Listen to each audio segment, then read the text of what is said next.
Hey, hi everyone. Good evening, all. Good Good evening. evening. Good Good evening, sir. evening, sir. Okay, today session agenda is to discuss the control statement in C programming from week 4. So before starting the session, if you have any query, you can start to asking your query first. Then we will start the week 4 content. If anyone have any query, any doubt, Sir, Yeah, yes, hello, sir. you can raise your hand and I'll take your query one by one. Yes, Suman, go ahead.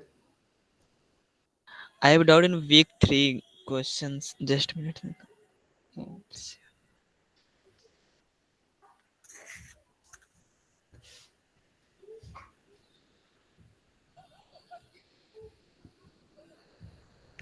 Question.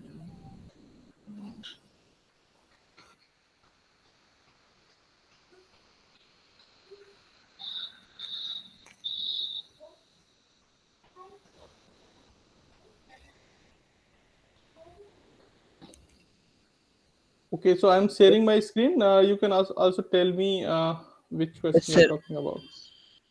So week 3 assignment PPA 4 not graded. PPA4. Yeah. One second. This one. Yes. Hmm. Okay. So this is also a formula-based question. Here, write a C program to calculate the sum of first n odd number.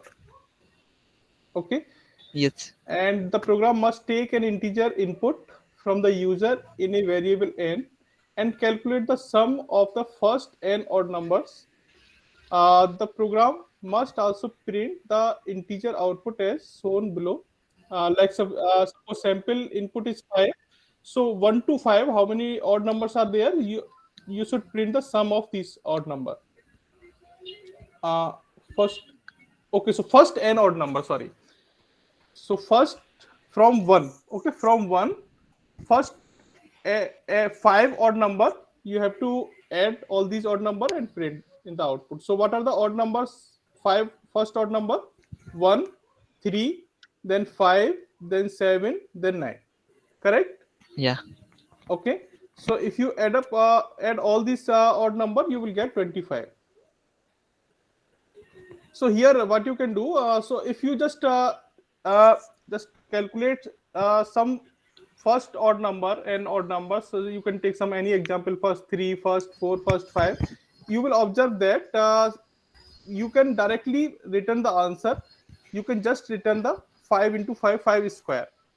You will always get the square. Suppose we are calculating the first 5, so you can directly return the sum 5 into 5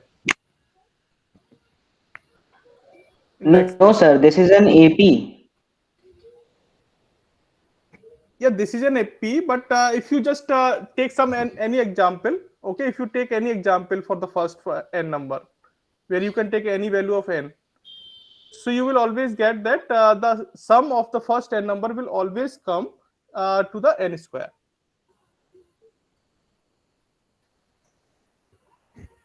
Okay, so you can directly put this expression in your code. So for, what is the first requirement to write the code is just write the code like as include Include stereo.h.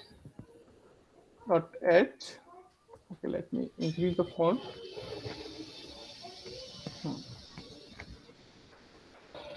Okay, Yeah. just correct me if I am wrong anywhere. Okay, so I hope Okay. you know the basic syntax of. So I am just writing one main function here.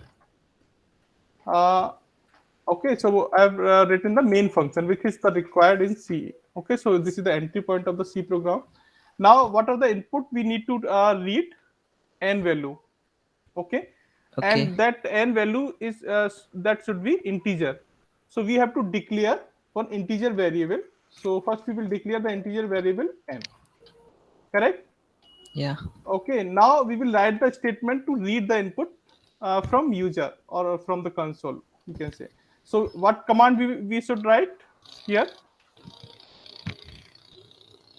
Scanf. Sorry. Yeah, scanf, correct.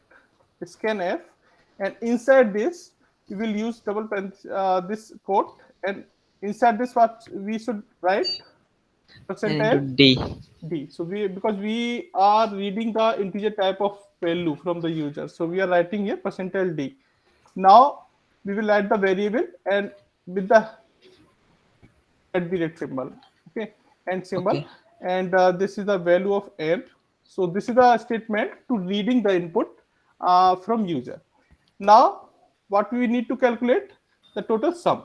So we need one more variable to store the sum. So we will declare one more variable with the name of sum, correct? Yeah. Okay, now we will calculate directly sum equal to n into n. Okay, now we need to print this output. So what line we need to write here? Printf, printf, printf percentile d. Okay, and now what value we are passing at the place of d? Sum. Okay, Okay. so now this is the part of declaration. This is scanf. We are reading the input. Okay, now we are directly calculating the sum of first n odd number by this formula n square, and now we are printing this output in the last line, and we will also return one line because we have declared this function by name with the data type of int. So Return. return 0. Okay, so Okay. this is the program. Now run this test run button.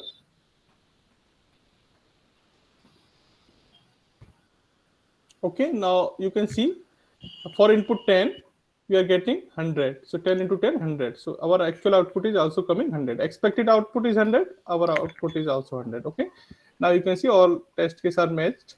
Now we can submit the code.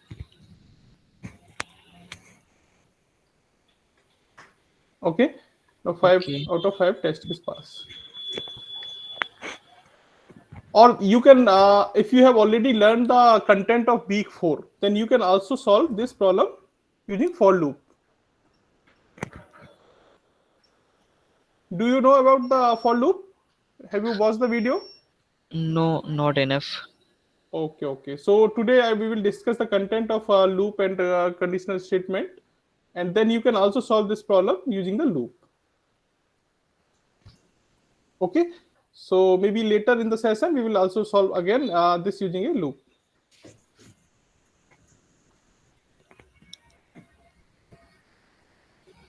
Okay, I hope this is clear. Yeah. Okay. Next is Satyam.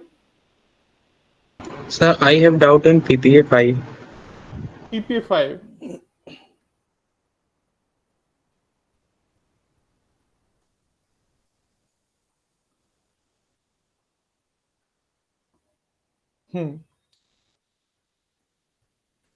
So swap function you're talking about. Yes. Okay, so complete the program to swap the value of a and b. You are given two integer a and b. Swap the value a and b without using a temporary variable. So okay, anyone else can answer this? What we need to do? Yes, sir, I can try. Okay, okay, sure. Just I'm just writing the screen here. So now the some part of the code is already written. We have two variable a and b, and we are reading two value from the input. Okay, so percentile d. That means we are reading two value for a and b. Now we have received two value. We have to just swap the value a of or and b, and in later part we are again printing the value of a and b. Now value should be swapped in the output. Okay, so what code, what expression or what statement we need to write here? Okay, can anyone tell me step by step? Sir, A equals to A plus B. Firstly, we will store B in A. Okay, A, you are saying that A equal to A plus B. B. Okay. Then B equals to A minus B. So we can sweep B equals to A. Okay. And after this, Hmm. A equals to B. Sorry, A equals to A. Hmm. Sorry, A plus B. No, minus sorry. B. A minus B, right? A A equal minus to B. A Yes, minus sir. B. A minus B. Okay. Yes. Okay. So I'm just taking this and taking some example on here. Okay. Now just understand this how the data is swapped actually using this line. Okay. Suppose we have A equal to 10. Okay. B equal to 20 initially. Okay. Now we are just executing first line of this code. Let me increase the font. So A equal to A plus B. So what we are doing, we are updating the value by A equal to A plus D. So what is the value of A? 10 and B 20. 10 plus 20 becomes 30. 30. Okay, now our A value is updated by 30. Okay, after the first line execution. So that means we have added the B value inside A.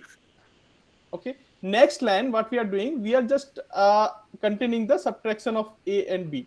So that will B equal to A minus B. So what is the current value of A is 30. 30 minus B, it becomes 10. 10. Okay. So that means now A value is already come at B. You can see here. Yeah. Now B become 10. So A value is now shifted to B. Now A was 30. So we have to just corrected the A value. So what we will do, we will just subtract the value of A equal to A minus B once again. Okay. So initially A was the addition of both A and B, that is 30. 30 minus 10. Okay. So 30 minus 10, it will become 20. 20. So finally, we have A equal to 10 and B equal to 20. Okay. So now you can see that both values are swapped in the variable if we perform these three Sir, operations. an alternative method would be declaring a temp variable. Yes, that one is the That easy way. way. Yeah, that one is the easy. You can simply take Yes, int yes. like int C. Okay. Now you can copy the data from any one variable in C. Okay. Yes. So suppose you are writing C equal to A. Now the A value is copied into C. Now that means we have already stored the A value in C. Now we can directly save another value in A. So we can directly copy the B value in A. Okay, A equal to B. Now A value is previous A value is already saved in C. So now we can store that value in B equal to C. Yes. So these are the three lines, and that will also swap the value of A and B. But here we are using the one extra variable. Yes. Okay, so you can do in any one way. So here we assume A equal to A plus B and B equal to A minus B. We are not assuming, we are just performing some operation. Excuse me, sir. Who is this? Sir, I just wanted to add that in this question, it is explicitly mentioned that we have to do it without using a temporary variable. Yes, but we are not restricting in the code. If you want, you can also solve this problem with using the temporary variable. Okay, sir. Thank you for the clarification. Yes. Hello. Yes. Excuse me, sir. The value of A equals to 10, it could be any other number also. Yeah, it can be anything. So in the problem statement, we are reading. So if you see the sample test case of this problem, okay, so sample test case, you can see first input are coming 10 and 5. Sorry, this 5 and 10. A equal to 5 and B equal to 10. Next line, this person is testing with input A equal to 2 and B equal to 3. So this input we are reading in the code using this scan line. Okay. So we are reading these values from the code, and after that we are performing swapping operation on these variables. We are just swapping using by this method, A equal to A plus B. Then we are storing the sum of both in A. Then we are storing the difference of A minus B. Okay, so that A value will saved in the B previous A value, and now we are just getting the initial B value in A by using this method. Okay, sir. Okay, so so in this type of problem we are reading different input and we are testing your code that should pass for the many different inputs, all the inputs, not only for the one input, one specific input. Yeah, next is Izan Ahmed. Yes, sir. Sir, Yes, I sir. have a technical problem in graded assignment 2 and 4 of week 3. Sir, Yeah, that is actually sir, we know that about this sir, floating decimal. and that part. Yeah. Yes, sir. So we are planning to just reevaluate these questions. Okay, so maybe maybe some of the test case is passing for you. Yes, sir. Three out of 4. I passed, but fourth is also passing, but last digit is instead of Yeah, 9, yeah. I getting 8 or something like this. So GRPA 2 and GRPA And 4, 4. yeah, 4. We found this problem, and also in week 4, there is one question. I think GRPA 3. In 3, yes, sir. Yes, so we also found the similar things. So we are planning to reevaluate okay these problems. So these are happening due to some internal type conversion, floating to double, double to float, and this type of some floating value is actually changed. Excuse me, sir. Yes, Adil.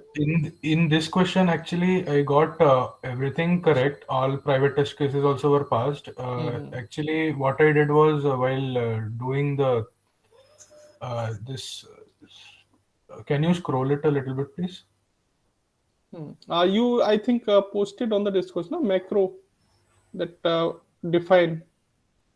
Yes, sir. While writing float, for example, if there is a number like 7, I didn't write it as 1. I wrote it as 7.00. So it helped me by doing that.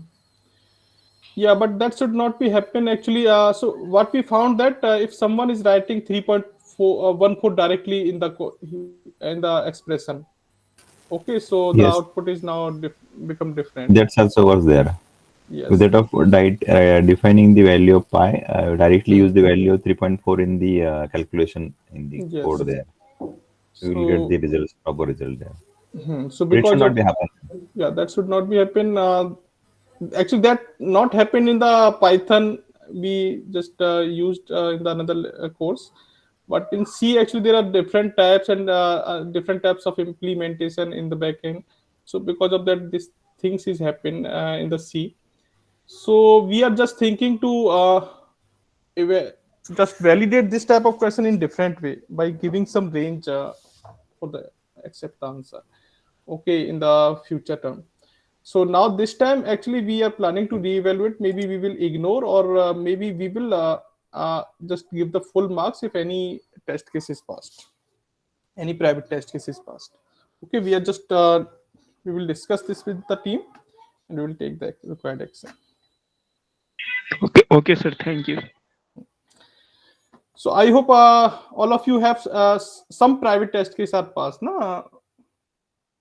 Yes, sir. Anyone, 3 out of 4 passed, hmm. but 1 due to last decimal. Okay, Not. Okay, sure. And in week 3, I think in graded theory assignment, there is one configuration mistake in the question number 2. So this B is actually added. That was the just option number. But Sir, we have to consider B or not. No, we will just ignore this question from the grading. Okay, sir. This is just by mistake added this B. Okay, so any other query? Yeah, Benkta, Subhas. Sir, can you once explain about the comma operator, sir? Because I am very confused. Comma operator? Yes, sir. No, I am not getting comma operator. Comma is the operator? Like it was the last concept explained in the 4th lecture in 3rd week. Comma operator. Comma is not a operator.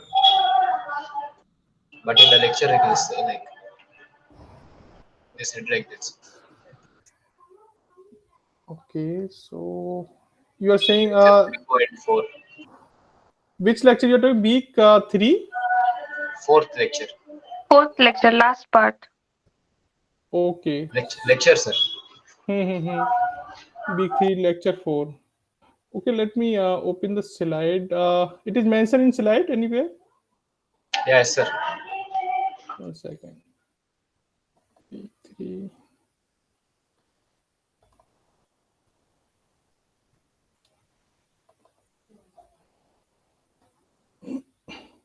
Yeah, that is the Oh, this one, comma operator.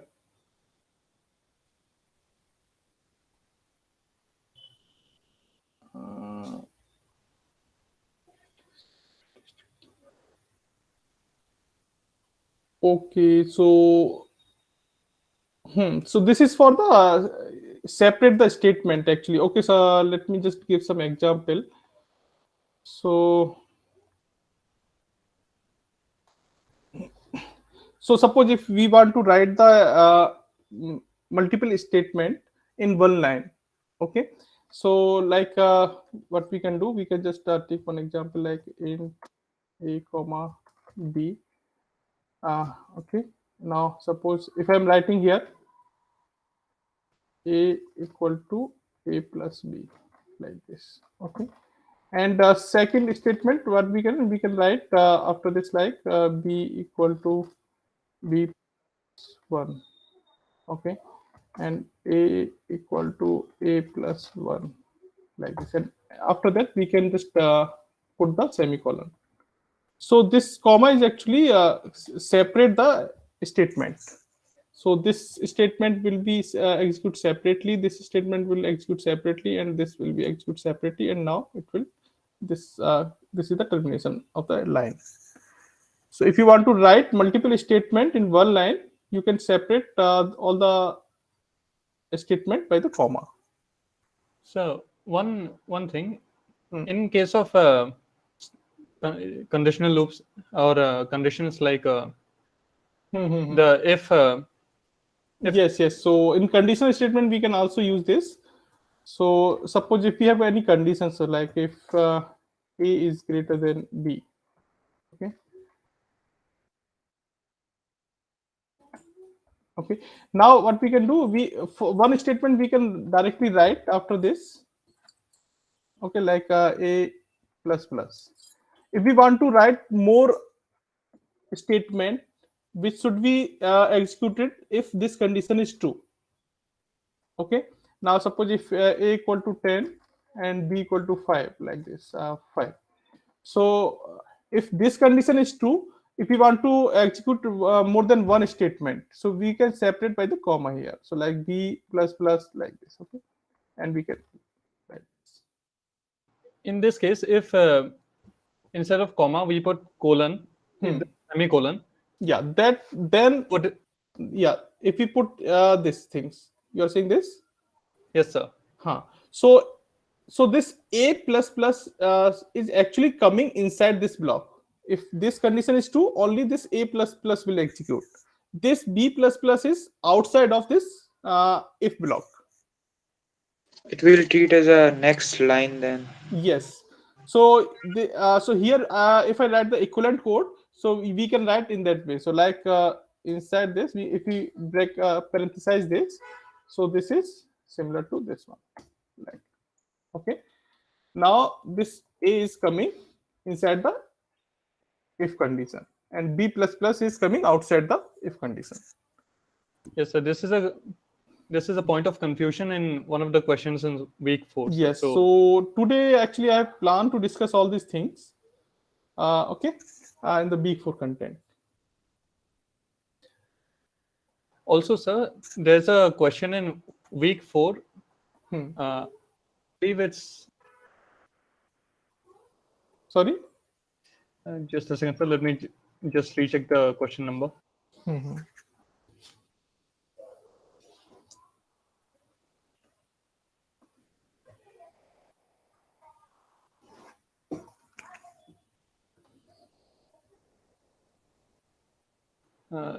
Yes, sir. In week 4 practice assignment, question number 5, the third option.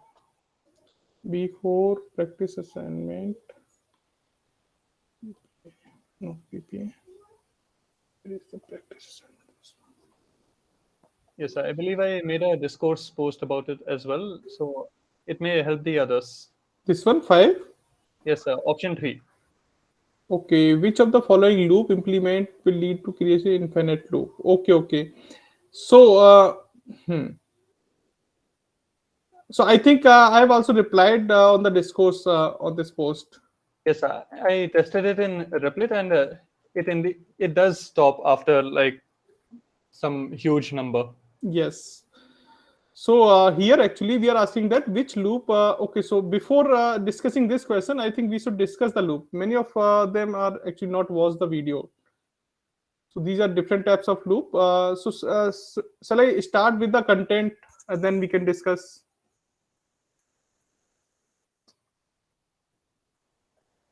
Yeah.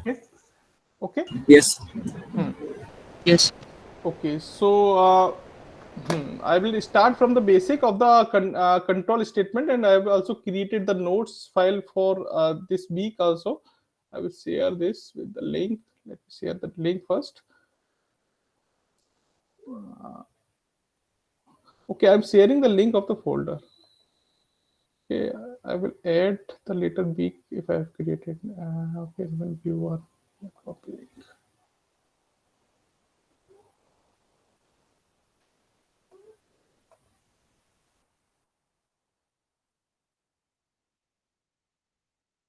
I've sent the link. So this B3 and B4 notes file is there. Note PDF is there. You can just go through this, and I will also discuss. So we will start from the first thing, the conditional statement. Conditional statement. What is conditional statement, and what are the syntax, and what are the flow control? And the main things is to understand here to the control flow, actually how the flow is actually controlled by this statement.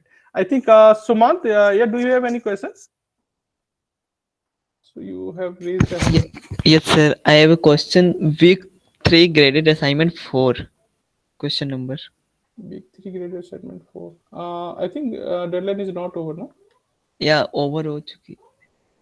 No. No, sir, it's not over yet.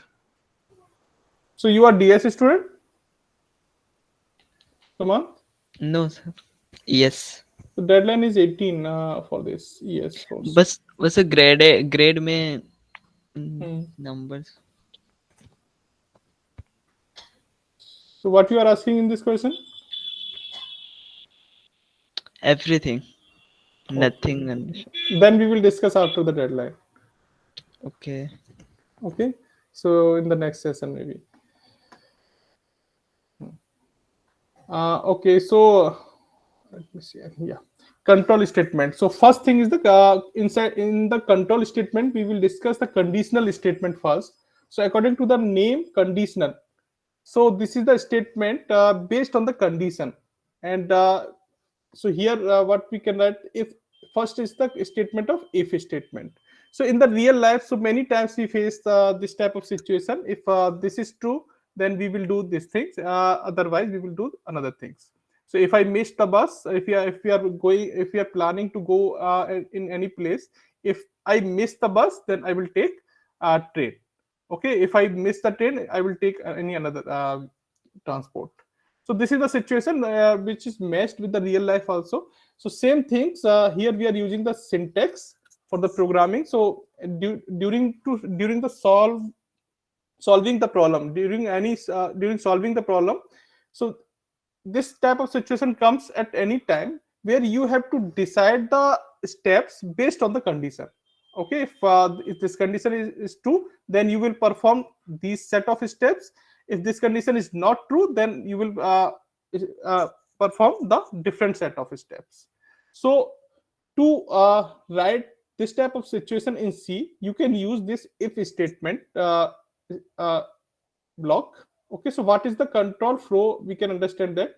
So when we write this if statement, so first we check the condition. Okay, so you can understand the flow, if we are so some steps may be written before this if condition block. Okay, so some statement may be written in the code before this blocks, but when we enter this block, this if statement block, okay, so first we check the condition. This we mention some condition inside the if block. So first we check the condition. If condition is true, so some body is actually attached with this if block. That the body means some set of statement is written inside the body. That statement will execute if this condition is true. If condition is not true, then that means we will completely come out the block, if block. So here we are just talking about the if, okay, if block. We are not taking the else condition. So what is the syntax of this is, if we are taking condition if here, if condition, and there is one block, and we can write any number of statements inside this block. So these statements of which are coming inside this block will be execute only if this condition is true. Okay, if the condition is not true, our control will directly move to the out of this block, the next statement which are coming outside of this block. Okay, so maybe some statement are written after this block. So we are coming from the top. If we are reaching this condition and this block, and we are checking if condition is true, then we will enter inside this and we will execute all the statement which are written inside. If this condition is not true, then we will directly go out to the next statement which are coming after this if block. Okay, so this is the control flow of the if condition. So you can understand by this diagram, if the condition is true, you are entering inside the body of if, and after executing all the statement inside the body, you will exit. Okay, otherwise if condition is not true, you will directly exit the entire block. Okay, so this is the first thing, first type of if condition. You can see the example also here. So one code is written, and code is written here x equal to 10 we are taking if x is greater than 5. Okay, so if this condition is true, then we are printing x is greater than 5. Okay, now if we change the value, suppose if we change the value like 2, x equal to 2. So first thing, this is the initialization, x equal to 2. Now next line we are checking one condition, x is greater than 5. So what is the value of x? 2. 2 is greater than 5? No, false. Okay, so in this case this complete block will be ignored and next line will be executed. That means we directly jump to the next line for the execution after this block. So this print statement will not execute if condition is not true. Okay, so we can write in any situation when we want to execute some part based on the condition. So we can use this statement according to our need. Sometimes, so in this case, we have only one statement that should be executed if the condition is true. Okay, so in some case there is a two block of statements we have. If condition is true, then first block should be execute, and if condition is not true, then other block of statement should be executed. Okay, so in this case we can use the same if else statement. Here we will add one else part also in the same statement. And what is the structure of this? You can just see the flow of execution. So same things, we will take the condition first. Okay, we will check the condition first. If condition is true, then body of if. Okay, so we will use two body here, one for the true if condition is true, and another body for the if condition is false. Okay, so body means set of statements. So if condition is true, then first body will execute, this left body statement will execute. If condition is false, then another body will execute which is written for the false condition. Okay, so and after executing the body of the statement, we will directly move to the outside of the block. Okay, we will not check the another part. If condition is true, we will just only execute the if block and we will directly exit. If condition is false, we will execute the false block statements and we will exit the entire this block. Now you can see the syntax of this. So we can write first if condition. Okay, so this is the first block which we are writing open bracket and close bracket. Okay, so we can write any number of statement to execute here. So if this condition is true, then this is called as a if block. Okay, if condition is true, and else. Okay, so else part is if condition is not true, then our control will directly jump to the else body here. Okay, if condition is not true, then the statement which is written inside the else block, these statement will execute. Okay, yeah, Naman. Good evening, sir. Am I audible? Yes. Sir, why there is no semicolon after the condition, or else no semicolon is there? Yeah, because this is considered as a complete one block. Okay, and this is another part is also depend on the this first if condition. If we write the semicolon here, So like, that sir, means it this is like the int main function, which we only have the main body of that function. Yes, It is yes, you can just understand that. So this block is actually dependent on this condition, and this is linked with this. Okay, this block and this else part is linked with this condition. This complete block is considered as a one this conditional statement. Okay, sir. Okay. If we write this termination condition here, so definitely, so this single line will be considered as a one instruction, and another part will be considered as a independent instruction. Okay, so this will be execute first, and the remaining part will be execute, and the remaining part will not be dependent on the first expression if we put the colon here. Okay, compiler will just terminate this statement after this reading the condition. Yes, Vasis. Yes, sir. So in many if conditional statements, we have seen that the else statement is not included, and in many else is included. So if we were to remove the else part and just keep the code that would be in the else block, then what would be the difference, sir? No, you are saying that you want to remove this part. Remove the else condition and just no, there is no condition here given for the else. Else is the else contains one block of a statement, and this part will be executed if the upper condition, this first condition, is actually not true. Okay, here the condition is not given. This is just a if or else. If this is condition is true, then the first block. If condition is not true, then second block, else block. Yes, sir. I meant removing the else like keywords and just putting the what would be in the else block outside of it. So if you remove this else part, so this this second block will be considered as a separate block of this if block. It will not dependent on the this first if then if you not write this else line. Okay, sir. Thank you, sir. Okay. So here, yes, Santosh.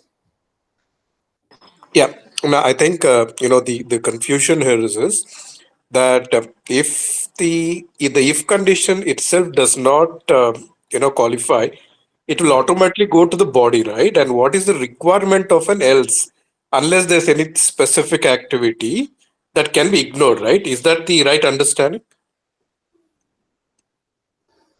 See, the flow of the program, if the if condition is not true, will anyway go to the body, right? Yes. So what we can just understand that here. So in the case of if we remove this, okay, if we remove this, so what will happen if condition is true? Then this part will execute, and this will also be executed. Okay. And if condition is false, our direct control will jump to the this block outside of this if block. And this I think got it. So if it is true, it really makes a difference. If it falls, it doesn't make. Got it. Thanks. Yes. Okay.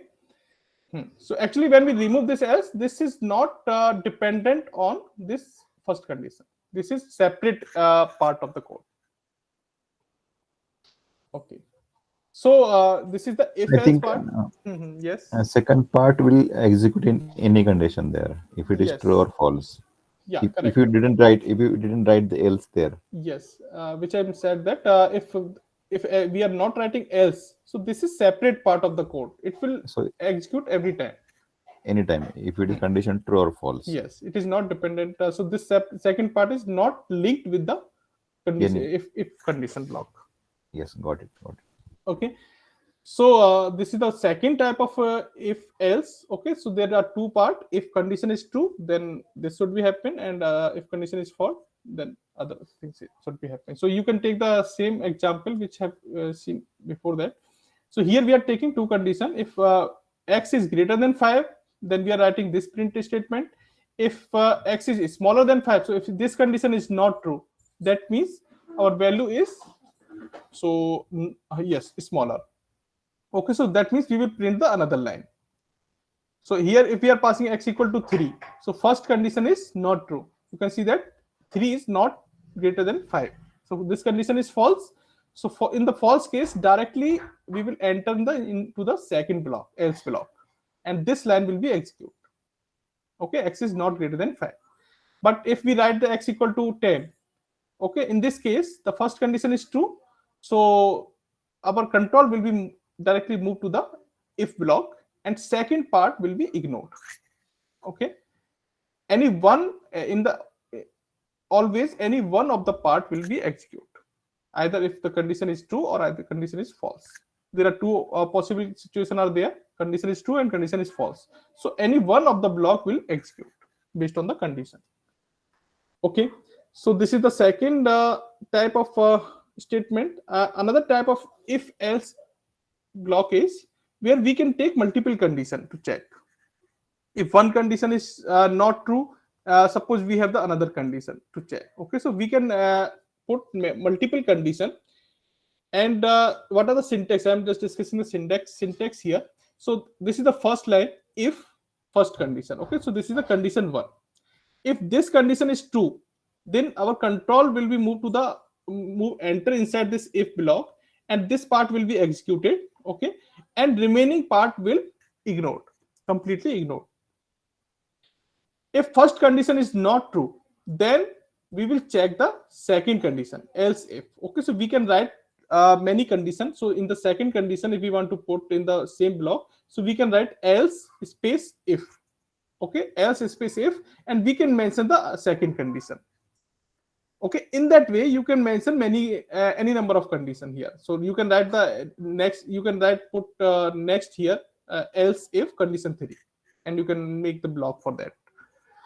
Okay, so if one condition, else if second condition, in that way you can put any number of condition in between, and last part you can mention else part. Okay, if any condition is not true, then else part should be executed, or you can just ignore that part. So based on your requirement of the problems, you can write only if part, only if this part. You can write only if or else part. You can write only if else if part. Okay, there's no need to else if all the conditions are actually fulfilled in the conditional statement, this if and elif condition, you can ignore this else part. If any condition which any statement which you want to execute it, if all condition are fails, that you can put inside the else block, but that this else should be come at the last. Okay, after writing all the condition, if else if, then else should be come at the last. Okay, so else is the last statement of this complete block. Okay, so now you can just understand the flow here. What is the flow? So if condition, first we are checking the main first condition. Okay, if first condition is true, we are entering inside the body of if, then exit to the entire block. If first condition is false, we are checking the else if condition. Okay, for second condition else if, which are written. So condition 2 we can write here, condition 1 we can write here. So if second condition is true, we will execute that else if condition block, and will execute the entire block. If the second condition is also not true, then we will move to the next else if condition if it is written. Okay, if not written, then we will move to the else block. Okay, and then we will execute that else block part, and will exit entire code. Okay, so in this combined statement, only one block of the statement will execute based on the condition. Okay, the remaining one will be ignored. If first is true, then first block will be executed, remaining part will not be checked. Okay, first if condition 1 is not true, then second condition will be checked. Okay, if second condition is true, then this block will be executed, and then third condition will not be checked. Okay, so any one block will be executed based on this complete combined if else block, if elif or else block. Okay, now you can just see the example here. So if the similar type of example, if x equal to 10, okay, now we are checking multiple condition here. If x is greater than 15, we are writing x is greater than 15. Okay, so that this line should be executed. If value is greater than 15, we want to print this line. If x is greater than 5, okay, but less than 15, so we want to print this line, second line. Else we will print this line, x is not greater than 5. Okay, so what are the possibility of the input? We are passing like x equal to 100. Okay, so in this case, first condition will become true. So x is greater than 15. So this part we will be print x is greater than 15. Yeah, correct. Okay, if we are passing x equal to 10, so first condition is not true, then second condition will be checked, else if condition will be checked. Then we are checking x is greater than 5. Yes, correct. Okay, so the first condition was false, that means value is less than 15. Okay, now we are checking the second condition. Second condition is become true, that means our x value is greater than 5. So that means our value is less than 15 but greater than 5. So this statement is printing here, x is greater than 5 but not greater than 15.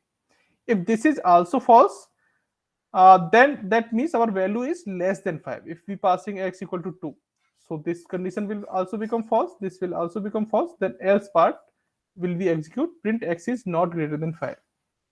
That means x is less than 5. Okay, so in this way we can put any number of condition inside this block. If first condition will be inside if block, so if statement, then second condition we will put else if, then else if we can put any number of else if, then last we will put else. Okay, so you can write this statement in that way. I hope this is clear. If and if else and if else, if else. Any question in this?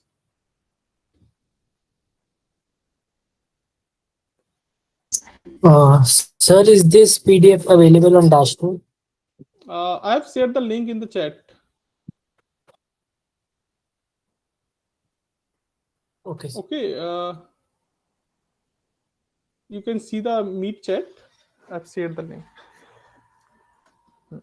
So this is the conditional statement if else. Okay, now the another conditional statement is there in the C, switch statement. Okay, and this is also important, and we can use this switch statement, and we can also use alternate if else statement. So what is the switch syntax is actually? So this is the syntax of switch. Switch, we will write this switch keyword, and we will put this expression. Expression may be anything. So what output is what value is coming after solving the expression? So we can pass any variable name also here. Okay, suppose we are passing any like integer variable int a, and we are reading any value from user for a, and we can pass here a. Okay, at the place of a we can also write a plus plus minus a, sorry, minus minus a, like this type of expression also. Okay, so after solving the expression, what value is actually coming inside this parenthesis? So based on that value will be checked in each case. Okay, so we will write here case. Actually this is the keyword case, and then we will pass value and simple colon.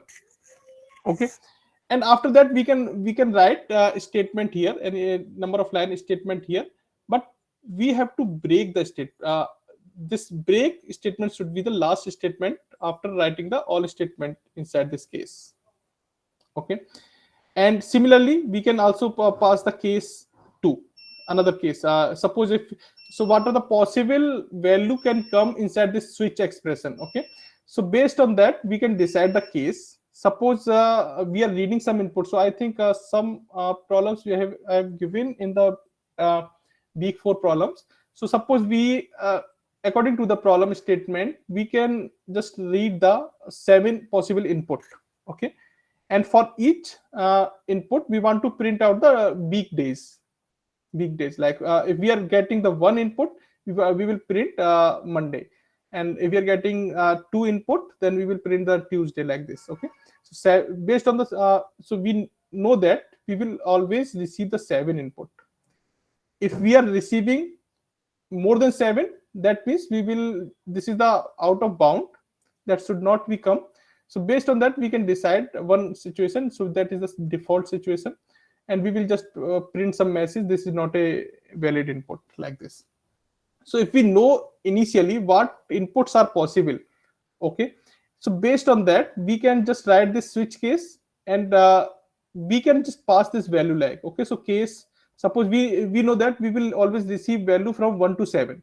Okay, so now based on that we can write the case 1. Okay, so value, this 1 means value, one possible value for the expression. Okay, now we will write some statement here, and last line should be break. Okay, and another possible input should be like case 2. Okay, so we will write the case 2. Okay, now we can write some statement, and last statement should be break, in that way. Okay, so we can define any number of case based on the expression value. Okay, and last we can write the default. If so if our case value is not matched, suppose we have written some code where we are accepting only 1 to 7 case, but this expression is giving 8. Okay, so that case is actually not we have written in the code. So in this case, this default will be execute. Default part will be execute. So this is also an alternate of the if-else block. So you can just use the switch case also at the place of if-else block. And this is the flow of control of this switch case. So this is the expression. Okay, we are passing inside the switch keyword, and any value will be come from this expression. And we have already written some case based on the value of expressions. Okay, case value 1, case value 2, and till case value n. Okay, so we know that we are assuming that we will receive 1 to n value as the output of expression. So if suppose we are getting value 1, okay, value 1 from the expression. So in that case we will check that case value 1. So our value of expression is matched with case value 1. So that means this is true. Now statement which are written inside this case 1 will be executed, and this, if break is written, okay, then this will be terminate exit out of this switch case. Okay, so only this first statement will be execute. After that this statement will break, and we will come out from this complete block. Okay, if we miss this break statement, what will happen actually? So if we miss this break statement in every case, okay, so what will happen actually? If value is matched with the case 1, so this first statement will be executed. After that all statement will be executed which are written inside the another case. Okay, so sequentially, suppose if not value 1 is not matched, but value 2 is matched. Suppose the first is not matched, false. Okay, then the case 2 will be, we will check. Now value 2, suppose this value 2 is matched with the expression output. Okay, so in this case the second statement will execute, and the remaining statement will also be executed if break statement is not written inside the switch. Okay, so if break is written, that means only this statement will execute, and after that our this block will be breaked, and control will be come out to the block exit directly without executing the remaining blocks. So you can see some example here now. So okay, here we are passing day equal to 2. Okay, day equal to 2. So you can see that the value of day is 2. Now we are passing this day as a parameter of switch or expression of the switch. So we know that day value is 2. Now compiler will check which case value is matched with the day value. Okay, so first is the 1. Okay, this is not matched with 2. Okay, now compiler will check for the second one. So compiler will see this 2 is matched with the day value. Okay, so compiler will execute this case statement. This compiler will print this Tuesday. Okay, now the next line is written as a break. So break means this is the break for the block. Okay, after executing this print Tuesday, our this complete block will terminate by this break statement, and our control will come out to the outside of this next switch case block. Okay, into the next line. Okay, so if any case of we missed this break in every line. Okay, so in this case, what will be the output? Tuesday will be print. After that, this Wednesday will be print. Other day will be print. All these remaining part will be printed. But if we put this break in each case, then only Tuesday will be print. Sir. Yes. Sir, here in this case, what is the purpose of the switch, sir? The switch is also similar to this if else. You can just write the if else. So let me just write the code for this.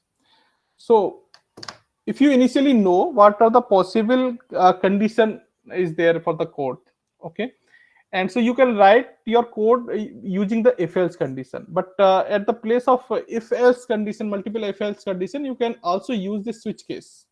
So switch case is also similar to this your if else block. So you can write, so I'm just writing that two equivalent code. Okay, so if you know that int day, similar to day.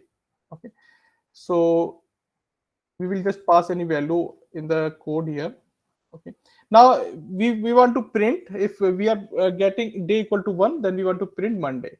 Okay, and if day equal to 2, then we want to print Tuesday, like this.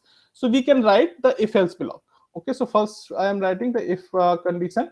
If day equal to 1, then we will print printf like 1.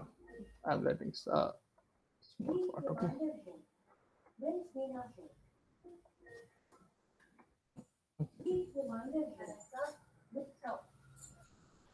Okay. So okay, this is the if block, and then we can write else if, and we can write another condition like day equal to 2. Day equal to 2. Then we can just put the print statement for this day equal to 2, like this. Okay.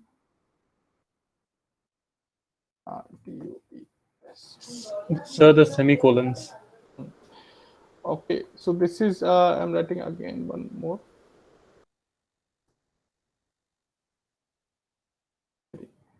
So this is WAP. Okay, like this.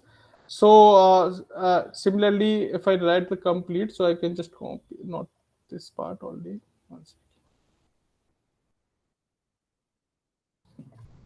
So first is day equal to 1 Monday, Tuesday, 3 Wednesday, and then 4 Thursday HUR,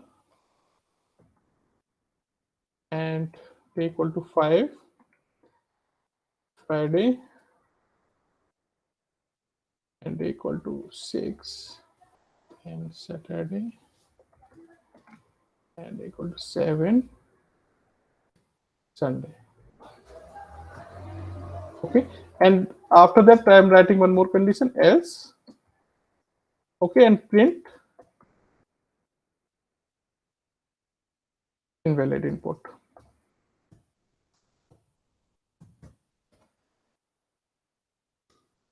Okay, so now if I pass this day equal to like 3, so you can see in the output WEDR is coming. Okay, so based on the condition, If first condition is not true, then it will check second condition. Then it is not true, then it will check third condition. Now third is matched, then it will print this statement and will ignore the remaining part. It will ignore the remaining part without checking. Okay. Now this is the first part of the if. When we are using if, similar things we can do with the switch case. Okay, so instead writing of this complete statement of the if else block, we can use the switch case. So how we can write the switch case? Switch, and we can pass the value of day. Okay, now this is the block, and here we can just define the case.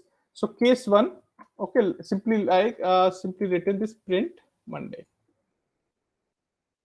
Print 1 Monday, and after that return 0. Sorry. So in the end we write return 0.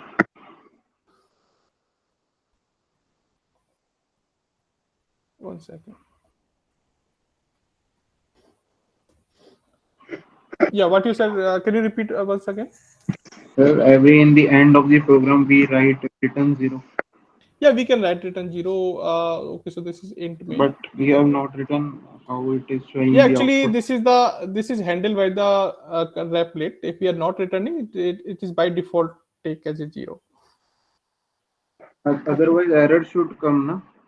No, error will not come. Actually, some compiler handle this type of things from the main function. That should come.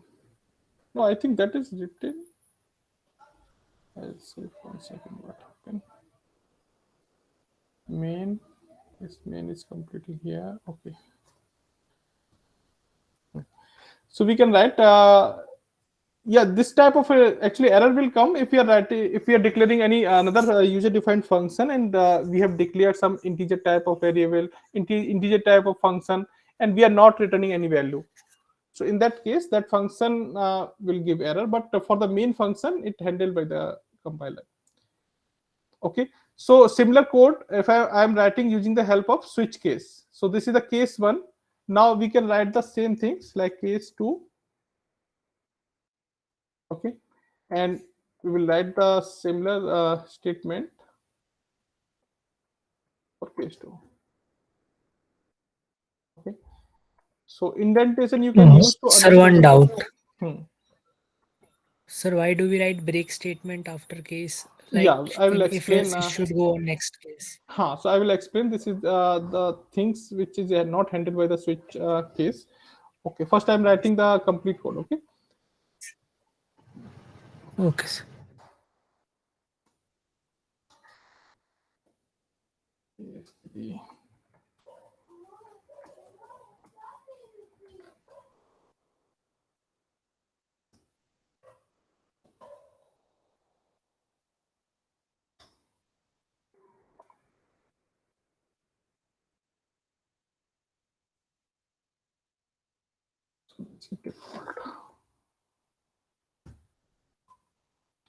Okay, so one more thing, you cannot take any repetition of the case value. Okay, so 1, 2, 3 I have already take 1, 2, then I cannot take the same value in the another case. Okay, this is showing the error.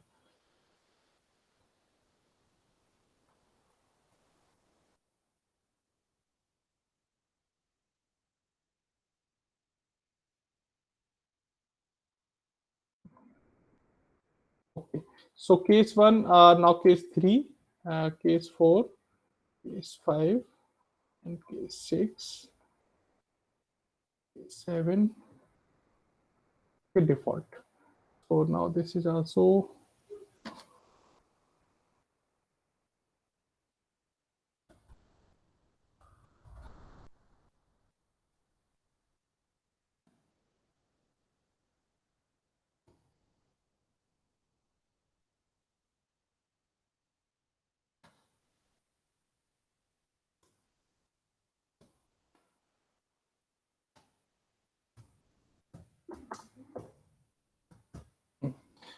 okay.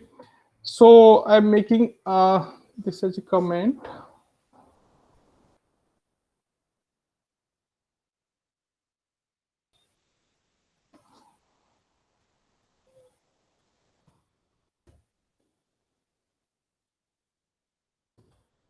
So if I run this, you can see output is coming WED. So what happened in this case? We are passing the day value. Okay. Suppose if I pass any out value, okay, 9. So any case is not matched. So it is showing the default value, default case. Okay, print invalid input. So if we are passing the valid input which is matched with the any case, so only that case part will execute if we are using break. But what happen if we ignore this break line? Okay, so if I suppose if I make this as a comment,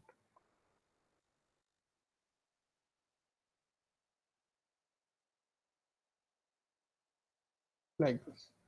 Okay, so if we are passing 1 here, so what will happen actually? First it will check the case. Okay, if first case is found, that it will execute print this Monday MON. After that it will print all the remaining statement of the remaining cases. It will not terminate this switch case actually. Okay, it will not terminate, and it will execute all the remaining days. So you can see, so the new line is not coming. You can see MON, TU, ES, WED, all remainings are printing. Yeah. Okay. Sir, Hmm. sir, if we compare this switch statement to the if-else statement, Yes. in if-else statement, there the values which we are giving inside, and it will be comparing with the if condition, no, sir? Yeah. So same things we are Here, sir, doing. So here actually this the same value we are matching, but this break is also a part of this switch case. If this is not written by mistake, so what will happen? The case statement will execute first. The remaining part will also be executed. So this is the one things you should remember. So suppose if I just write 5 here, so first it will match with the 5. Okay, so it will check for the 1. So this is not matched, 2 not matched, 3 not matched, 4 not matched. But here 5 is matched. So it will execute print, and after that it will execute all the remaining one without checking the case. So you can see here after Friday, set Sunday invalid input. Okay, all are printing. So because of that, this break is also a required things of this switch case. If we put this, so after satisfying one case, okay, then that part will terminate by this break statement. Okay, now this is totally equivalent to the this lower one if else block.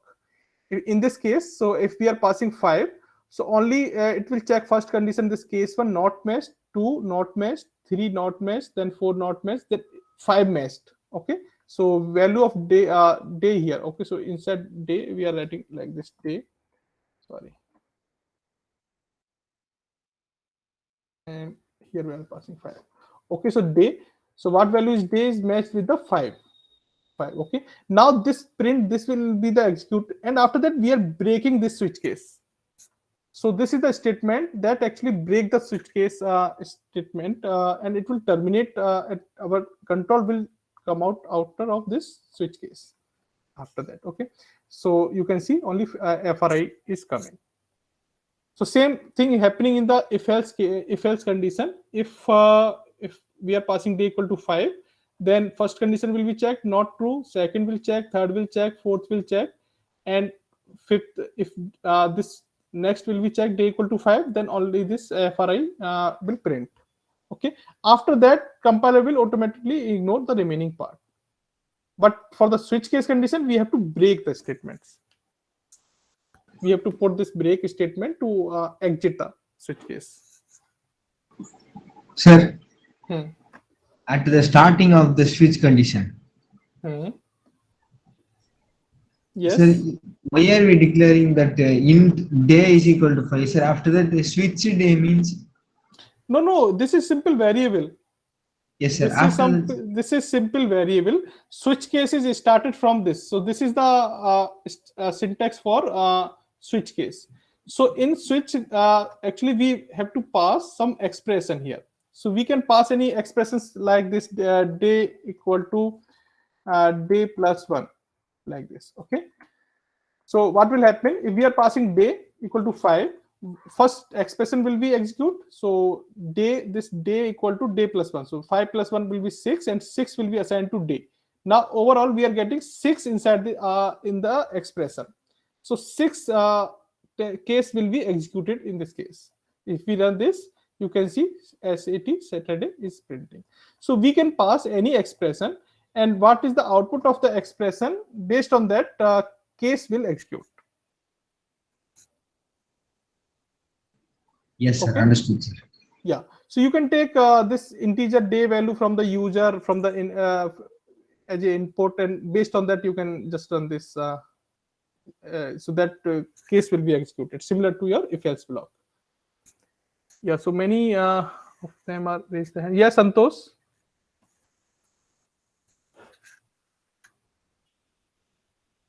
Santosh.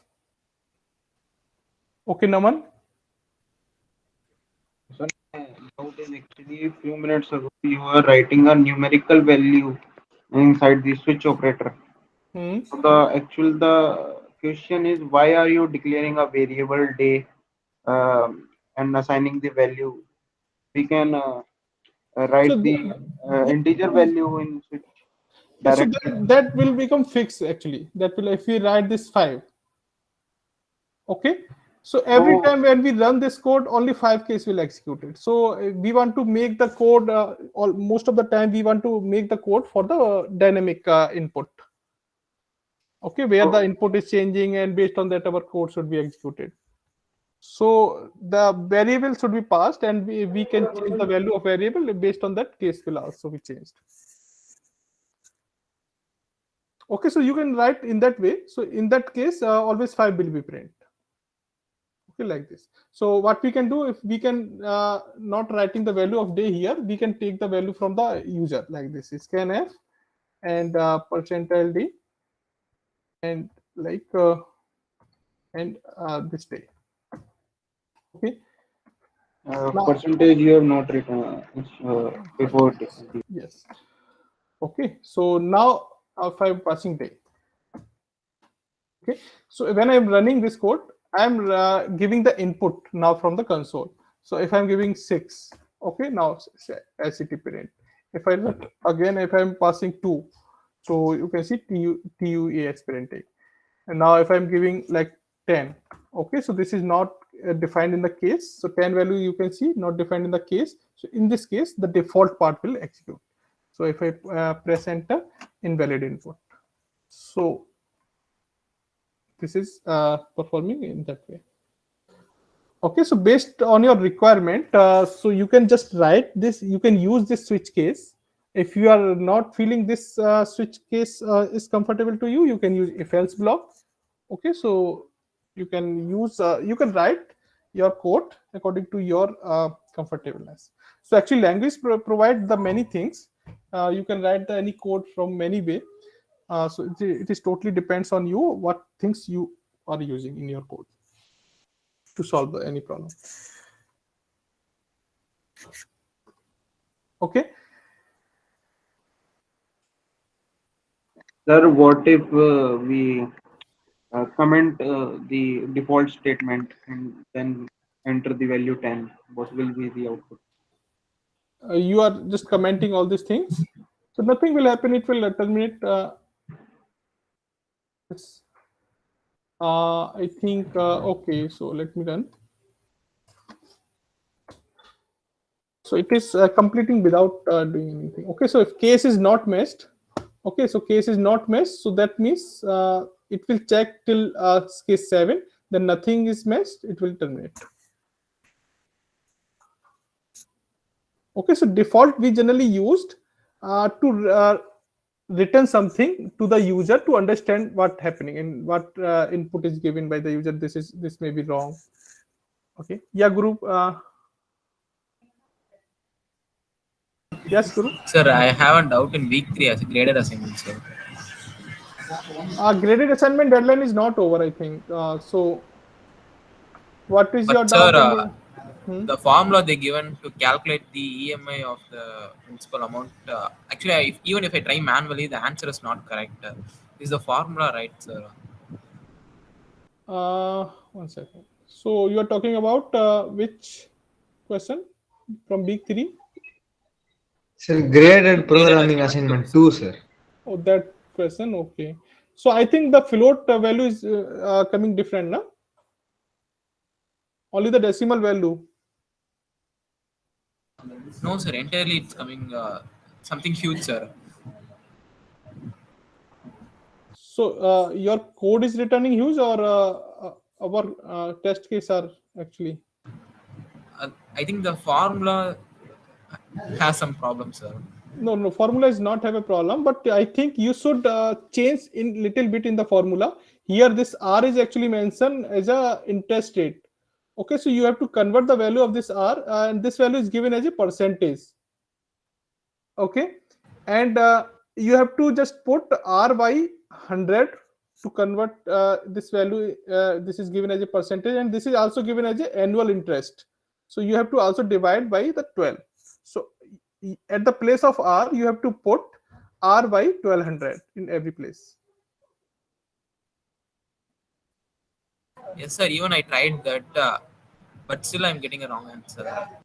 So just see the expression. I have also written one expression. You can match with this. So what I have written here, you can see monthly payment equal to principal, okay, into annual rate. So this rate I am dividing by 12 and 100. Okay, then multiplying by power this 1 plus annual rate. So same things you can see. I am writing at the place of R, and this. So I have written the same formula in this expression. So maybe just check any place you are doing mistake. Okay, sir. I will try it once again. So maybe in this problem we are facing one problem. We facing some difficulty. So this is this is the same one. So some decimal part maybe become changed.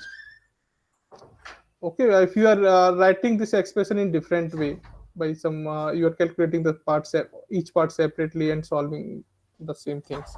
So some decimal part may be changed, but not the entire value.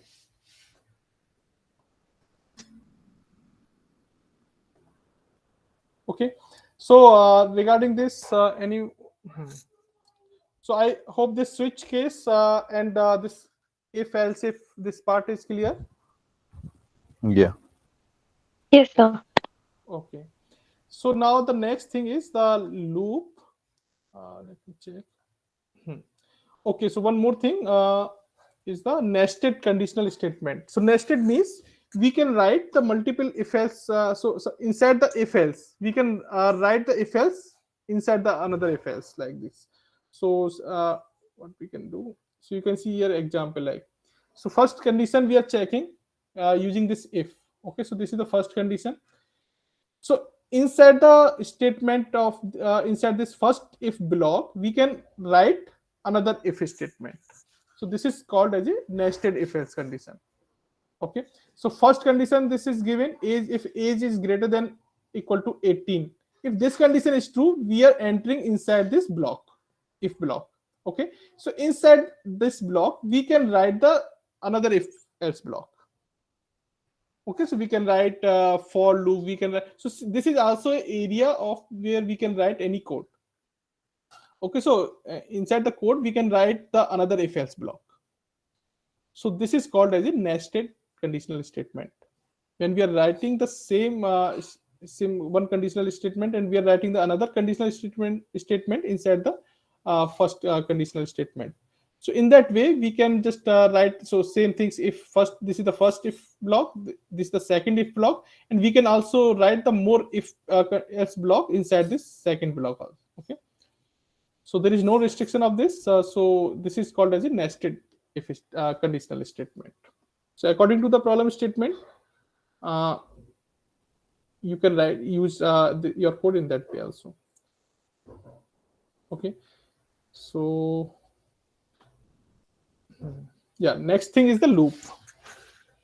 Okay, so loop first things. So when we use the loop, so sometimes when we need to execute some part of the statement repeatedly, and if we know how many times we want to execute the same things, so in that case, instead to write the statement many number of times, you can write the statement one times inside the loop and just set the counter for the loop how many times you want to execute that statement.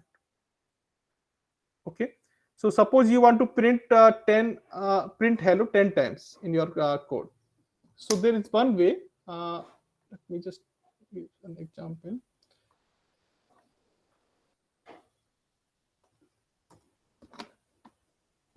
Okay, so suppose you want to print hello 10 times in your in the output. Okay, so one thing what we can do, we can write the print statement 10 times.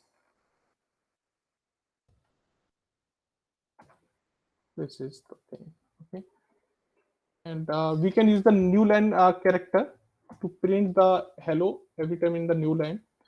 Okay, and then we can just write this line 10 times. Like this.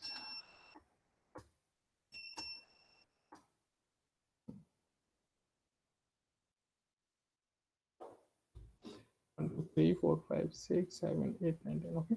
Now we run this code. You can see hello is printing 10 times. So this is the things, we are just executing the similar instruction many number of times. So here this is 10 times. So what we can do to reduce the code, okay, to reduce the code size and to just write the readable code. So what we can do, we can just rewrite this statement one time inside the loop. Okay, we can write one loop statement for, and I will just explain the all things regarding this initialization. So here we will write this statement is inside the block of for loop. So suppose if I set this 10. So this is the for loop syntax. Now I am writing this print statement only one time inside the loop, and this loop will actually execute this print hello statement 10 times. Okay, so every time control will be moved to the same step number 5, and it will check the condition of the counter. So that counter we are setting start for the 0, and we will check the condition. If I is less than 10, then we will execute this part. Okay, and after executing, we will increment our I value by 1. Then once again we will check the condition. If our value is less than 10, then once again we will execute these steps. So same things, hello we are getting 10 times using this code. Okay, so if any time if you want to execute any statement many number of times, and if you know that how many times you want to execute based on the problem, so you can use this for loop, and inside the for loop you can write the required steps which you want to execute many number of times. Okay, and you can set the counter in the as a variable for the for loop.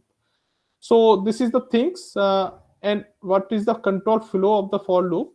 So what happened actually, so first thing I will just explain the syntax part. So syntax is basically the when we write the for keyword. Okay, so after that we use the this parenthesis, open parenthesis, close parenthesis. Then there are 2 colon we used, 2 semicolon we used. So first part, okay, so this first part is used for the initialization of your counter.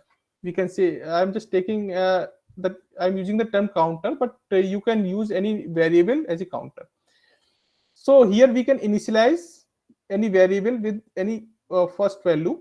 Okay, so this is the first part before the first colon is called as a initialization.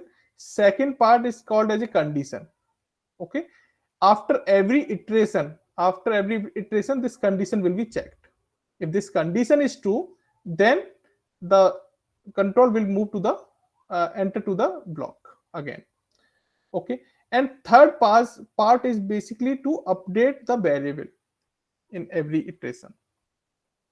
Okay, so we will update or increment or decrement our variable which we have initialized first, and we will just update our variable in that way. So any after any infinite number of time, okay, after any finite iteration, that variable should be reached to break this condition which we have mentioned in the code.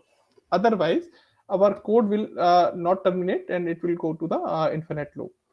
Okay, so this is there is basically 3 parts. First is the initialization, second is the condition, and third is the increment, decrement, or update of a variable. And there is one block. So this is the open bracket and close curly braces. inside this we can write our statements. Okay, so that statement will execute repeatedly based on this for condition. So if you just understand the flow of execution, so this is the things. So this initialization part, okay, so which I have just mentioned as the first part of the bracket. Okay, so this first initialization, this only execute one time when we enter inside the for loop. So this initialization happen only one time.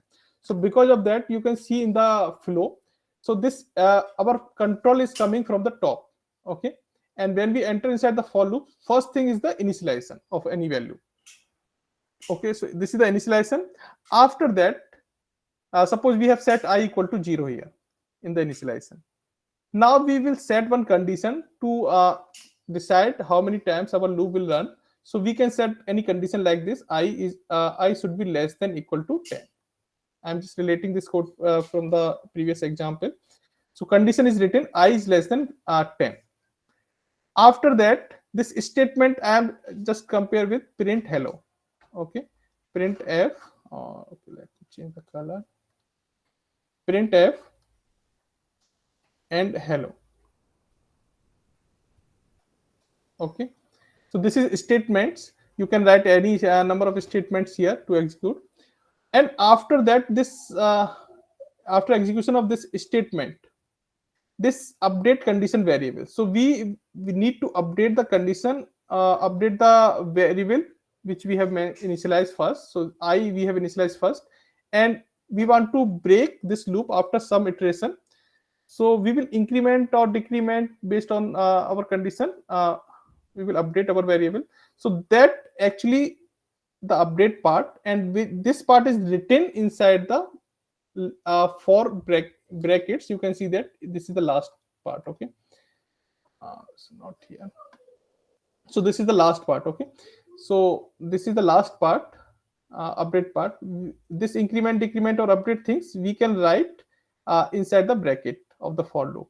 Okay, so what happened? This first part is executing only one time.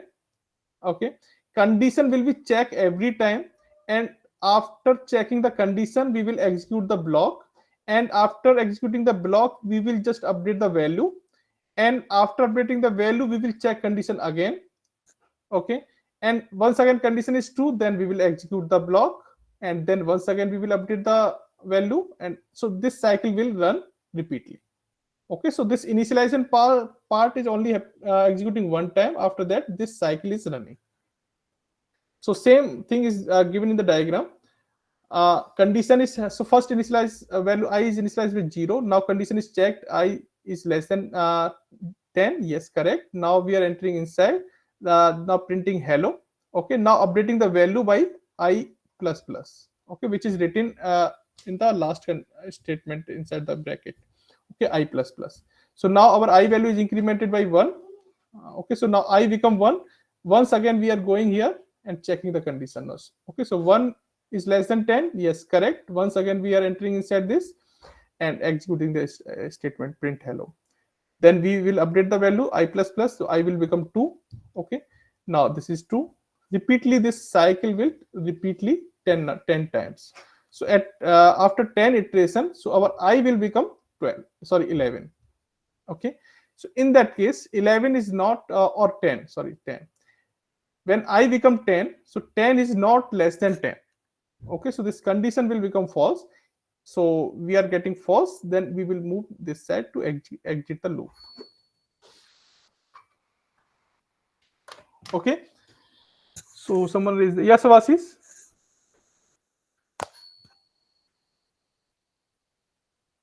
Hello, Suvasis? Your mic is off. Am I audible now, sir? Yes, you are audible now.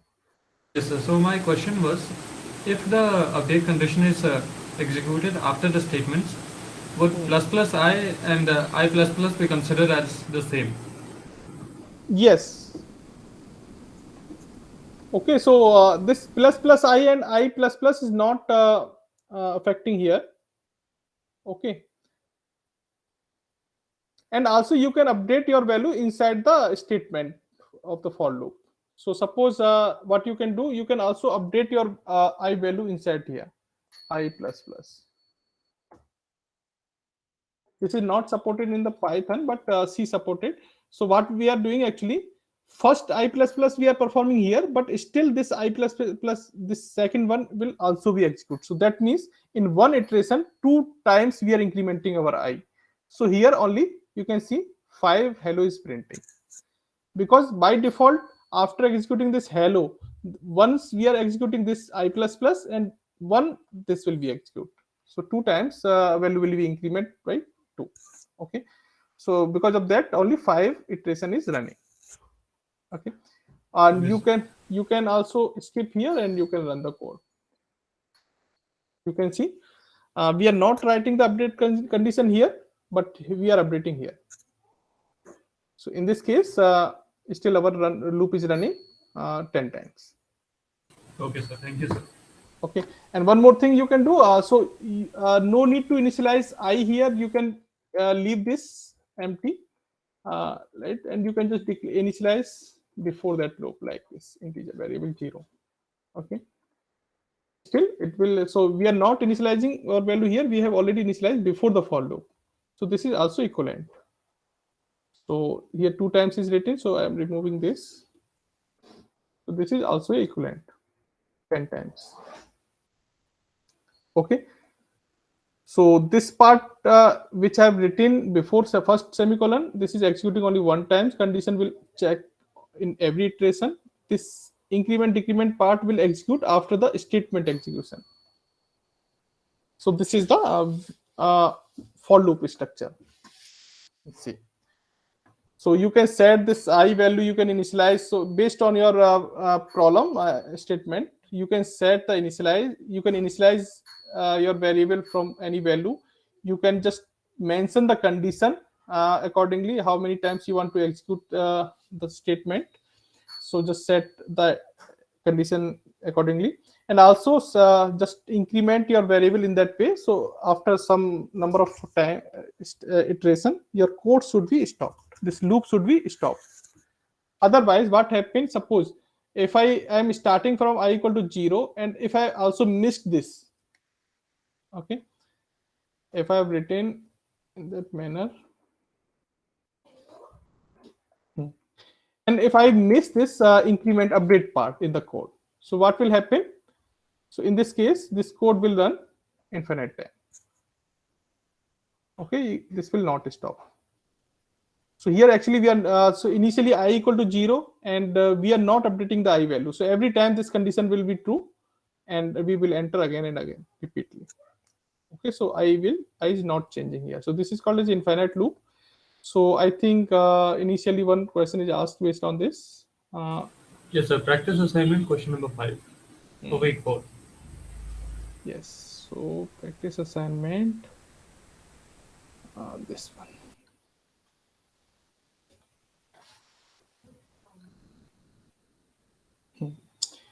So if I talk about the first code, so right here, this code you can see we are not initializing any value in the first. We are not checking any condition. We are not updating any value, and we are just running this loop.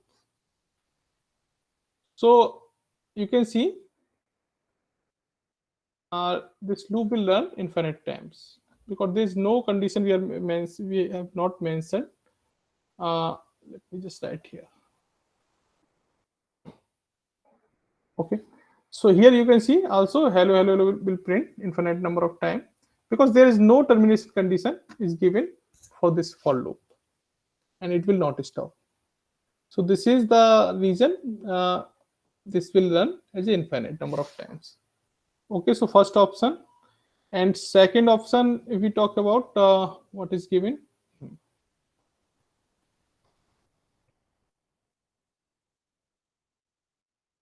Okay, so just look this code and see what happened. So I equal to 0, we are initializing something. After that, we are changing the value of I. Once again, we are initializing, updating this value I equal to 1. Now condition is given I less than 5. Okay, in every iteration we are incrementing our I value. So I first value is 1, then it will become 2, then to 3, then 4, and then once it will become 5, this condition will become false. In that case, this loop will terminate. So this will run only 5 times. So this code is running only 5 times. It is not going as an infinite loop. So this option is not correct in the answer. Next one is this one.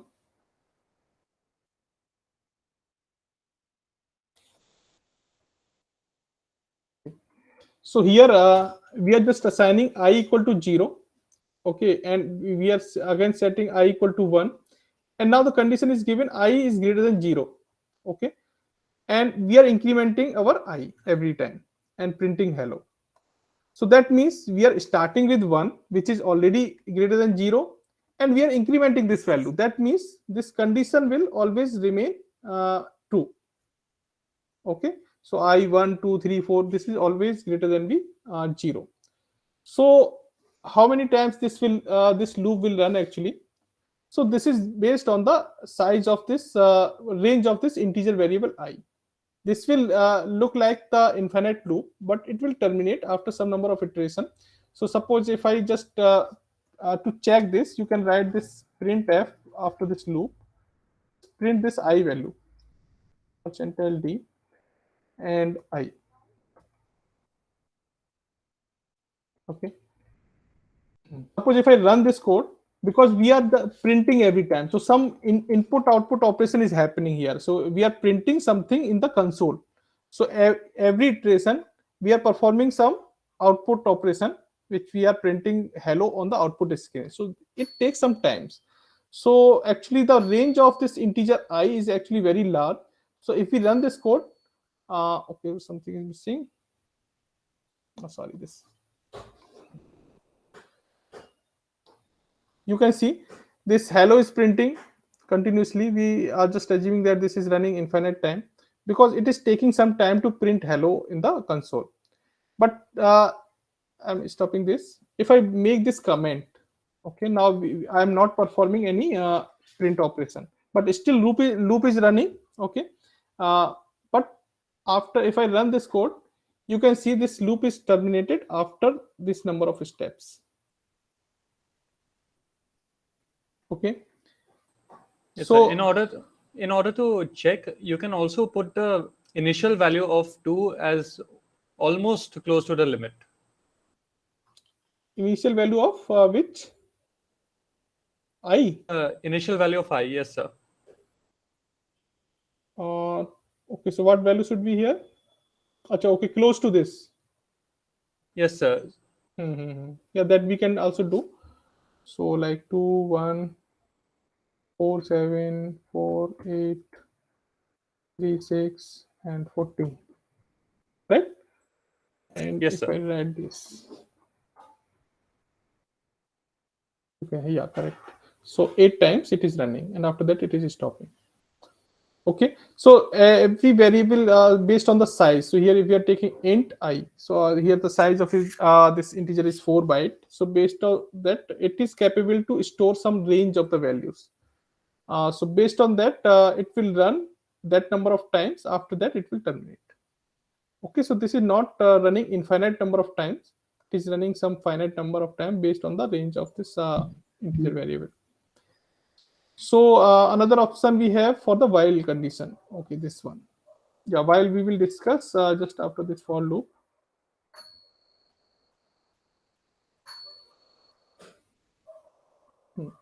So here also while is also a loop. Okay, and this loop is also run based on the condition. If condition is true, then it will run. If condition is false, it will terminate. So here we are passing 1, and 1 is considered as a true. If we pass 0, so 0 will consider as a false. So any other value apart from this 0 will be considered as a true. So if I run this code, it will terminate immediately. Okay, because this condition is not true, and then it will terminate. It will come out to the loop. But if I set this as a 1, so it will consider as a true, and this loop will run again and again, and every time this condition will return as a true in the condition statement, and the loop will run infinite number of time. Okay, it will not terminate. So this is the case of infinite things. And I have also mentioned this type of condition in our notes. So this is the syntax of for loop. Some example is given: loop body, termination. Yeah, you should just care of keep these things in your mind. Your loop should be terminate. So condition should be satisfied in that way. So your loop should be terminate. Otherwise, it will go into the infinite loop. Okay. So infinite loop is condition is mentioned to avoid this type of situation. So next type of loop is while loop. So while loop basically also a loop, but the things is here is in the for loop we know that what are the how many number of times you want to run the code. But suppose if we don't know how many times the loop will run, so in that case we can set some condition, and at any time if our condition is satisfied, then loop will terminate.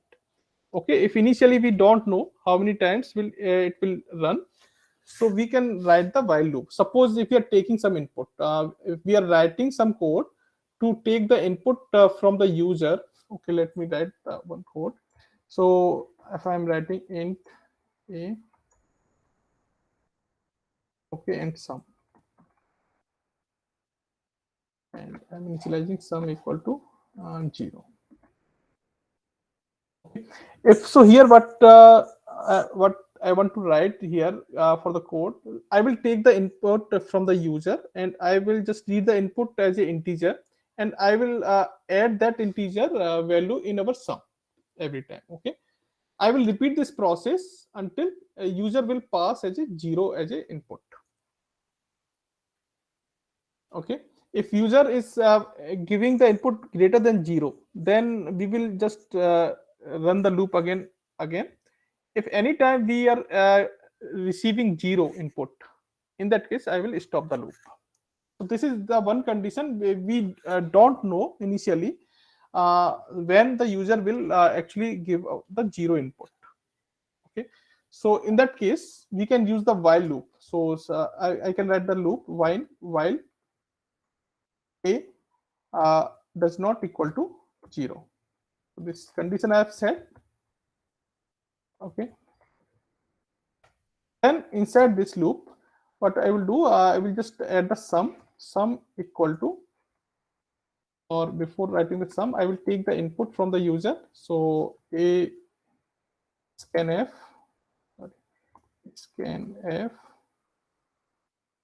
%d, and I will just receive this value inside a.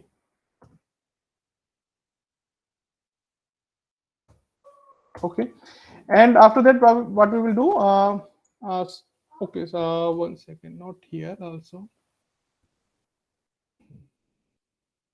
and I will add the sum equal to sum plus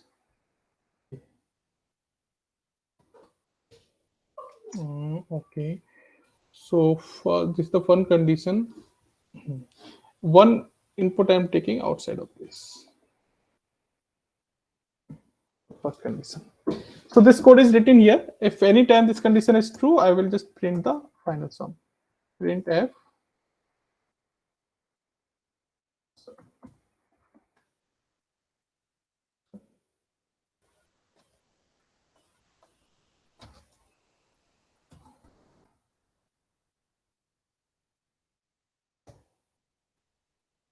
Okay, so I have written this code where I have initialized one variable a integer and one another variable is sum equal to 0. Okay, I am reading one input from the user, and if input is not 0, then I will add the value of a into the sum. Okay, after that once again we will read the input from the user. So if input is not 0, then I will repeat this process. I will add this sum a value into the sum every time. At any time if input is a equal to 0, and in that case this loop will terminate and I will print this sum. So here I don't know how many times user will actually give the input which is not equal to 0. So in this type of situation we can use the while loop.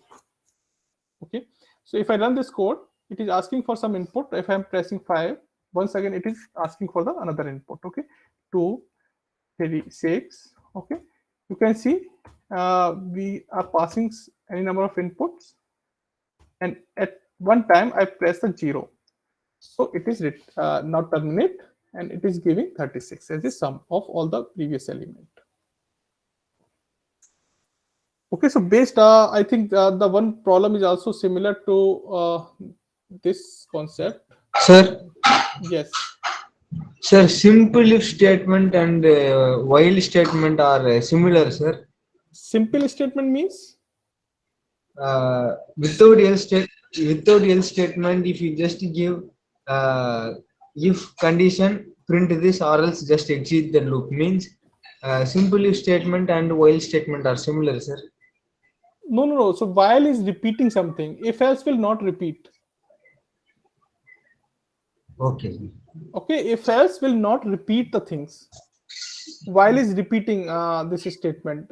So you can see in the code, every time when a is not 0, so that means this this part is repeat again. Okay, but you cannot repeat using the if else only, if else block. So if else block means if condition is satisfied, the fixed part will execute and terminate. Okay. Okay. Only one time that will execute. But if you want to repeat the same steps again and again until the condition is not become false, so we will use while loop. Okay, so if we suppose if we pass the 0 in the initial case, so you can see it will terminate after 1 steps, 0 output. Okay, so now if I post only 2 value then 0, it will now 11 total. So based on that the condition, it will terminate. So if this problem, if you see that in the B4 GRPA 5, so in this case you can use this while loop. Here what is asking, so I think the similar thing is asking. Okay, so every time we are passing some value and the float value, and another input user is passing y as a character. If input is character y, then we will repeat the same things again, and we will repeat this process again and again until we will not receive this character n. Okay, so you can set your condition accordingly in the while loop. So in that case, this code will run based on the user input. So here user number of input is not defined. Okay, once the user will pass the n as a character, then loop will terminate and output will be print. So you can write the while loop in this manner. Okay, so this is the flow control of the while loop.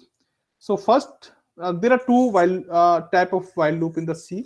Actually, I am just talking about the simple while loop, where first we check the condition. Okay, so inside the while loop, so this is the syntax of the while loop. Here you can see this is the syntax of the while loop. First, we will check the condition. If condition is true, then the block of while loop will execute. If condition is not true, it will terminate. Okay, so this will iterate again and again. Once this condition, so and we want to stop this while loop at after any number of iteration.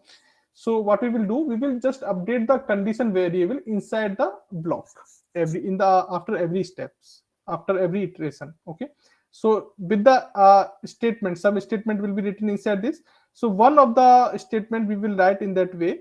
So the condition variable will update inside this statement block, and this will be in every iteration. This will move to the close to the condition, break condition. Okay, suppose if we are taking this I equal to 0 initialized, and we are taking while condition I is less than equal to 10.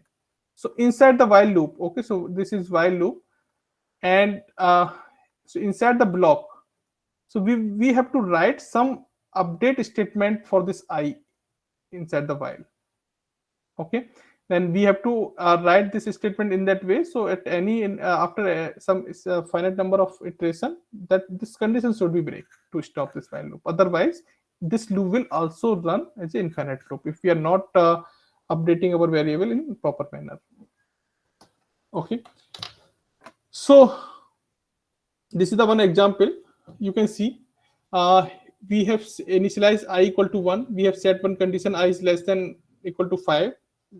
So if this condition is true, our internal part will execute. Okay. And every time we are also incrementing this I plus plus. So, in the first iteration, I will become 2, then 3, then 4, then 5. After that, it will this condition will become false, and this loop will terminate.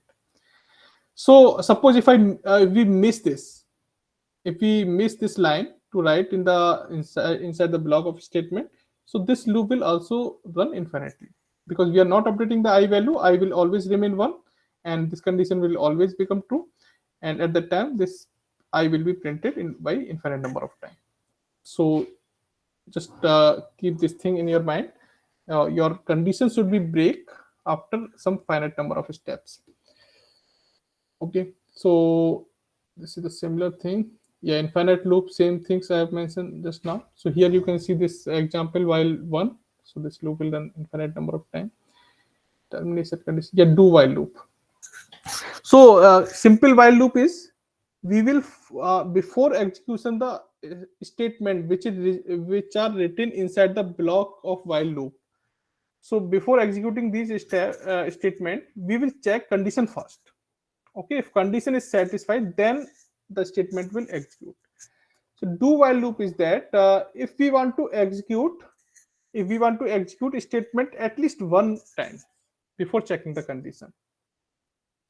Okay, so the same example which I have just written for the code, what we can do here I have written this first input outside before this while loop.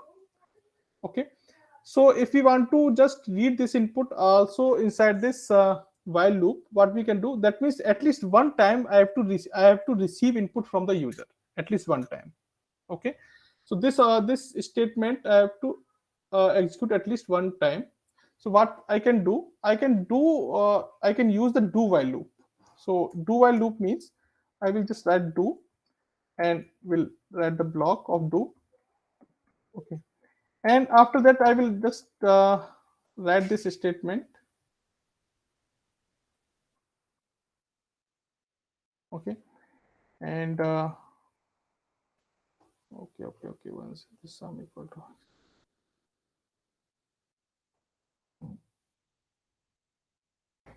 I will check this condition after that.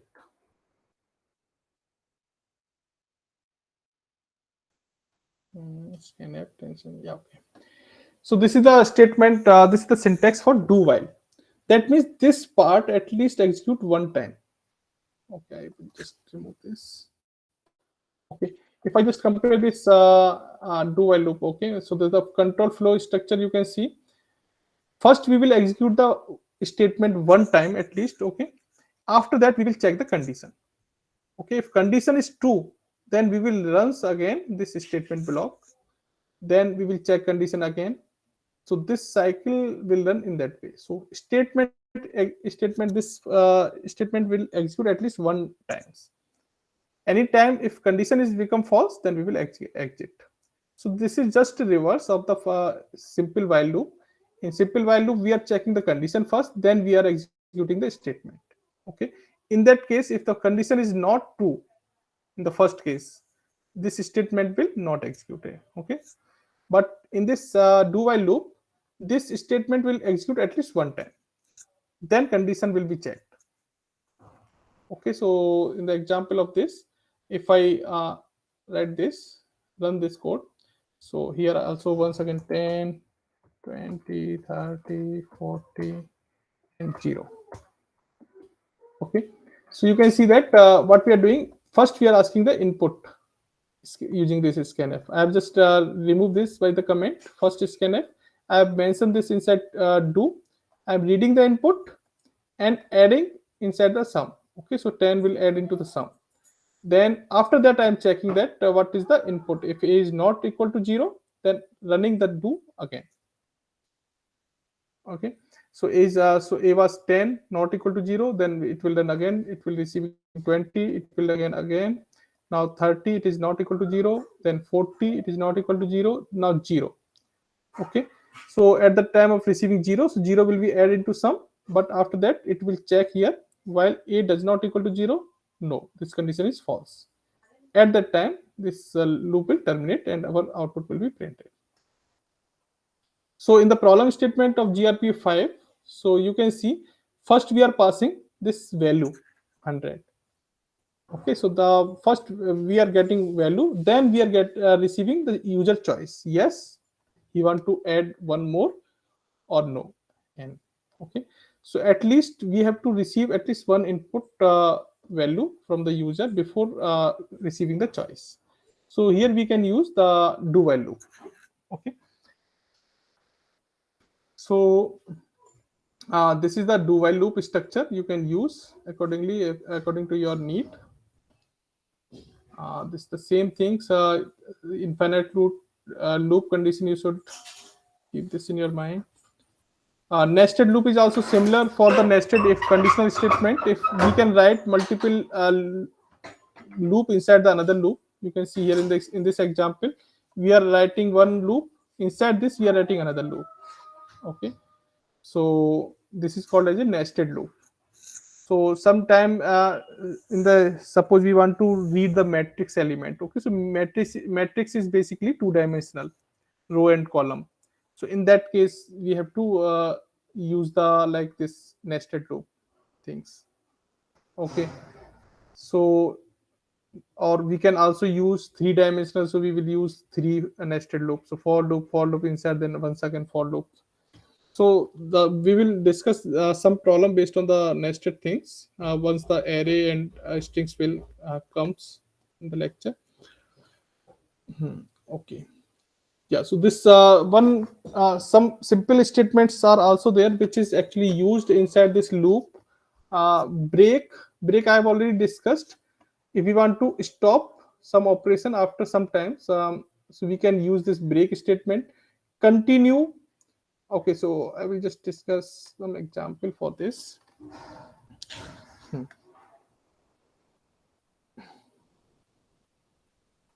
Okay, yeah. So I'm just taking example for the for loop now, for the similar things. So for I,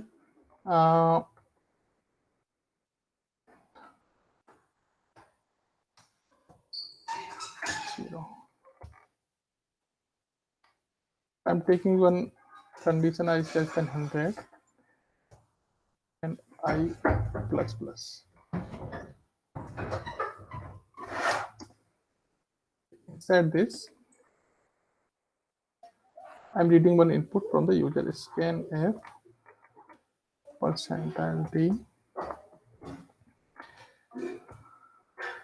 and okay.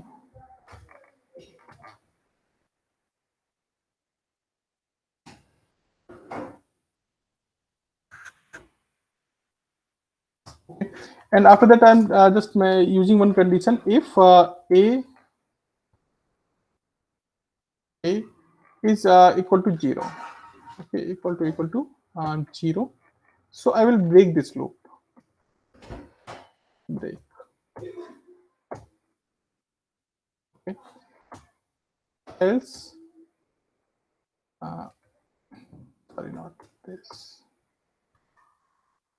Else, I will add this value sum equal to sum plus a.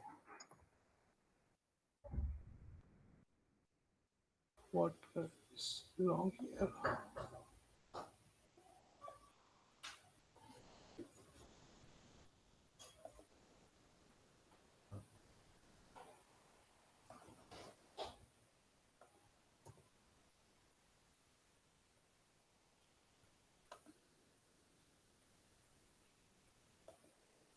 Not in loop or switch statement. Sorry. Okay. Yeah, I put some colon here. Okay, so if I put this colon after this for loop, so this become a single statement. That means this part is not linked with this for loop. Okay, so that should also be one important thing. Not need to put this colon here. If we remove this semicolon, so this block part is actually linked with this for statement. Now if I'm just so this is the code I am reading. So this I have set this counter from 0 to 100. Okay, every time I am incrementing by 1, but in between inside this I am reading one input from the user for A, and we are checking one condition if A equal to 0.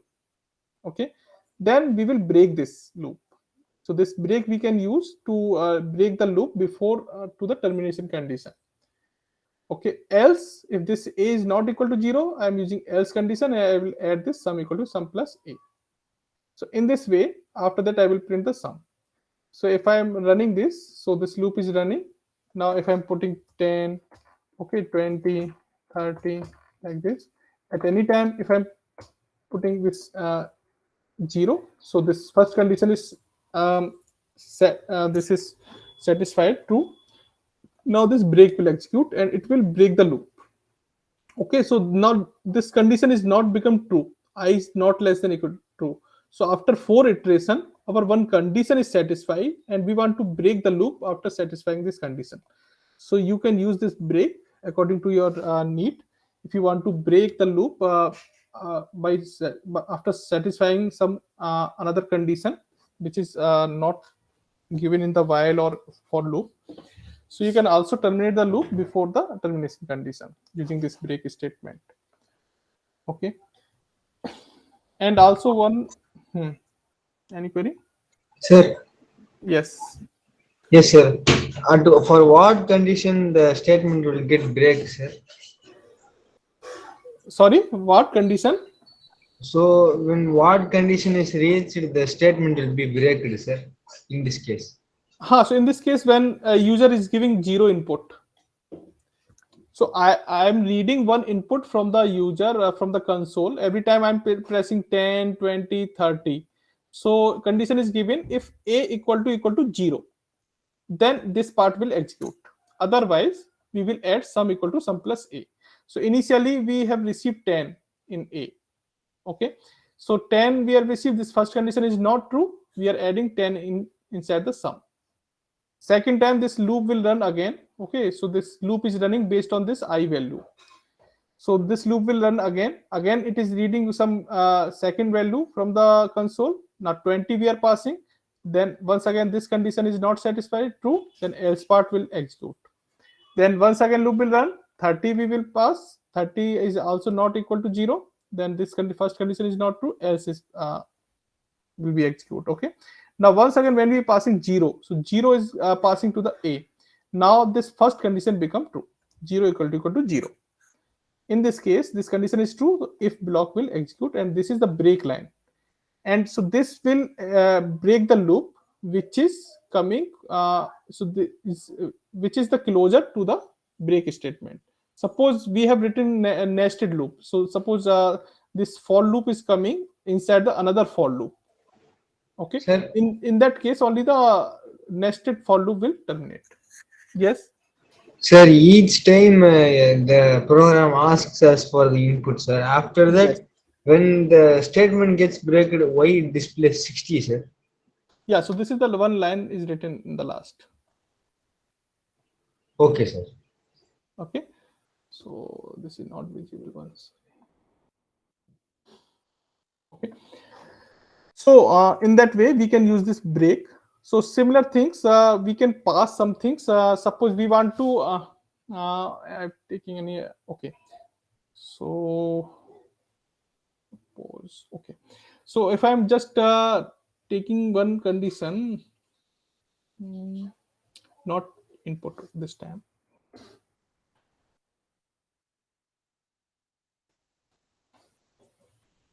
Okay. Suppose we want to add the all odd number. Okay, odd number from this code till 100.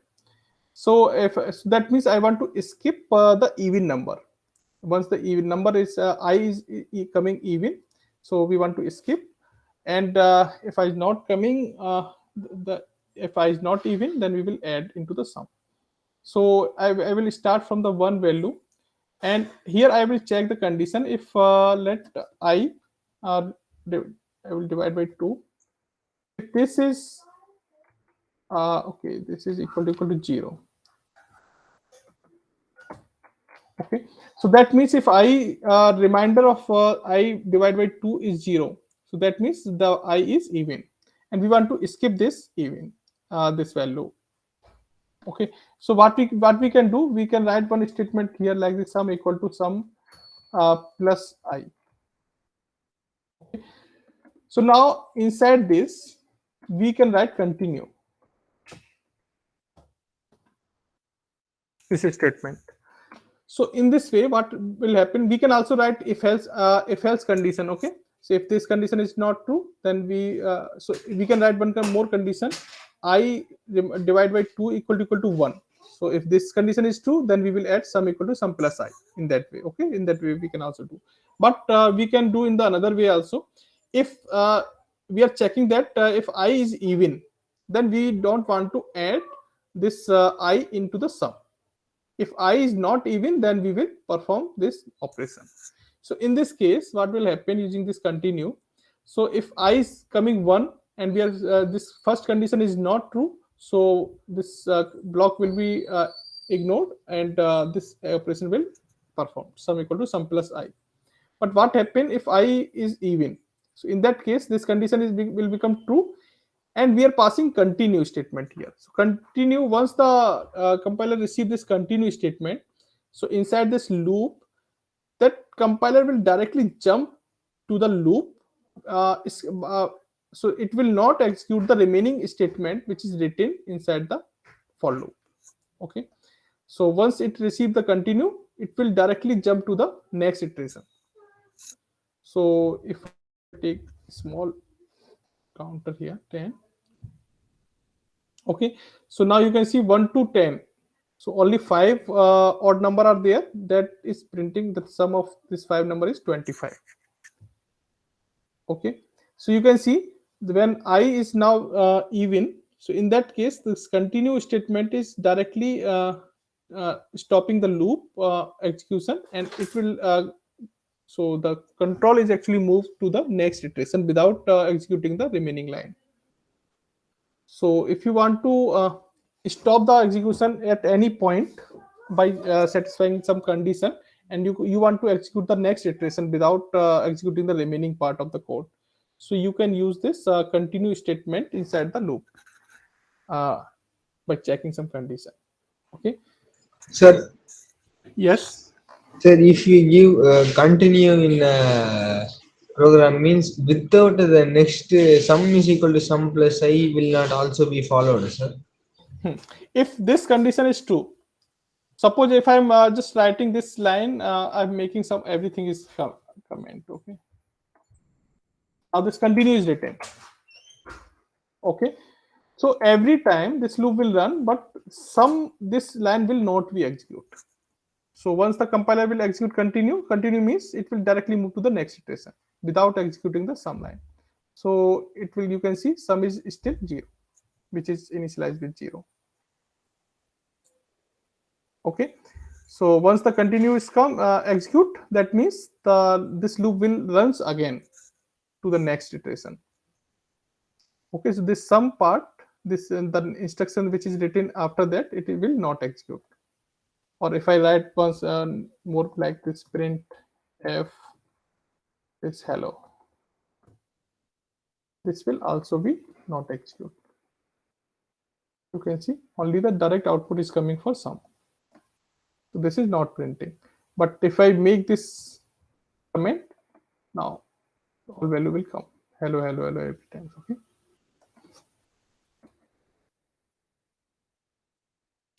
You can see, so 10 time loop is running, after that output is printing 45. Okay, so you can handle your loop using this continue and break statement. And one more is the go to.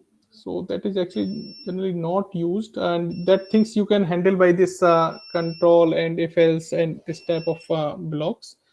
And go to you can also use in your code, but you have to define some label for this. So you can see this example. What we are doing, int I equal to v. This is the one statement, and here we have defined some label. Okay, so this is just a one point where we can come we can directly jump at this point using the go to statement. Okay, so this we defined this label by this syntax. We can give any name. Okay, so start and colon. After that, we are simply writing the code line statement, and here you can see that I have written this go to start. We will just give the label name, go to label name. So directly this control will move to the this label, and will this part will execute again. Okay, so if I run this code,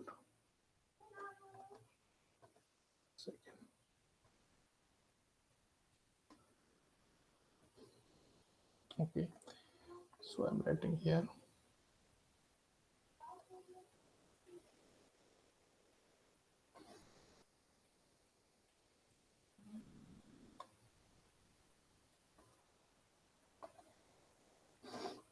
Okay, so like start.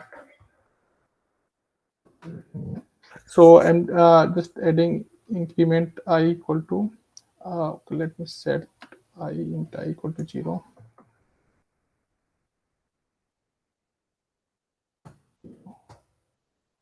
And I'm writing a sum equal to sum plus I, and I'm checking if I is less than 10,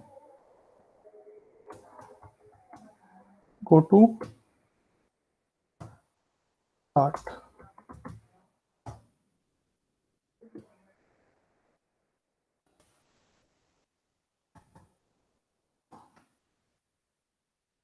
Okay. So this statement is written, code is written in that way. So I have just mentioned, so I am not using a anywhere, so I am just removing this.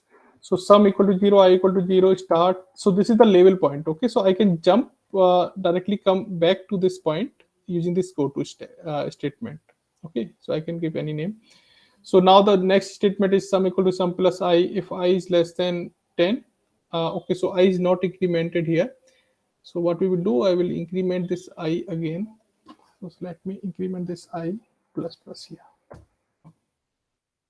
So if I run this code, you can see how many times this part is actually running repeatedly. So this is running 10 times. You are getting this total, or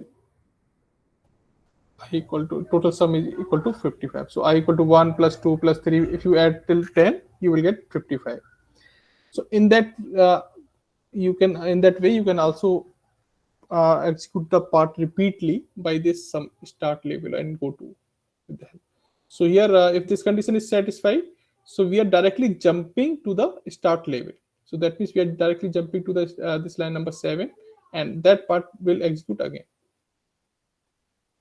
Okay, so you can define the label, and you can, based on the condition, you can directly jump at any point in your code. So this is the go to statement. Okay, so after that, only the one thing is pending, this single so format of this conditional statement, single line statement format. So initially I have just mentioned on some example. So if we are writing some statement inside the a for loop, so we can write in the single line statement. Okay, so how we can write? So like we are just declaring one variable a equal to any number. Okay, Santosh, your mic is on. Santosh. Okay. A equal to 0.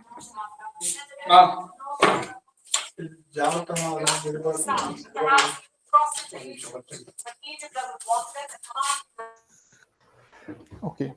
So here we can write the statement in one line. So we can write in that way. So like we can print something. So like print f, and we can write a is even. Okay. And we can terminate in this manner. Okay. Similarly, else, and we can write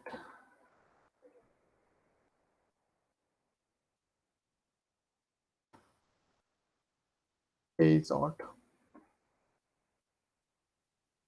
If I run this code, you can see A is even.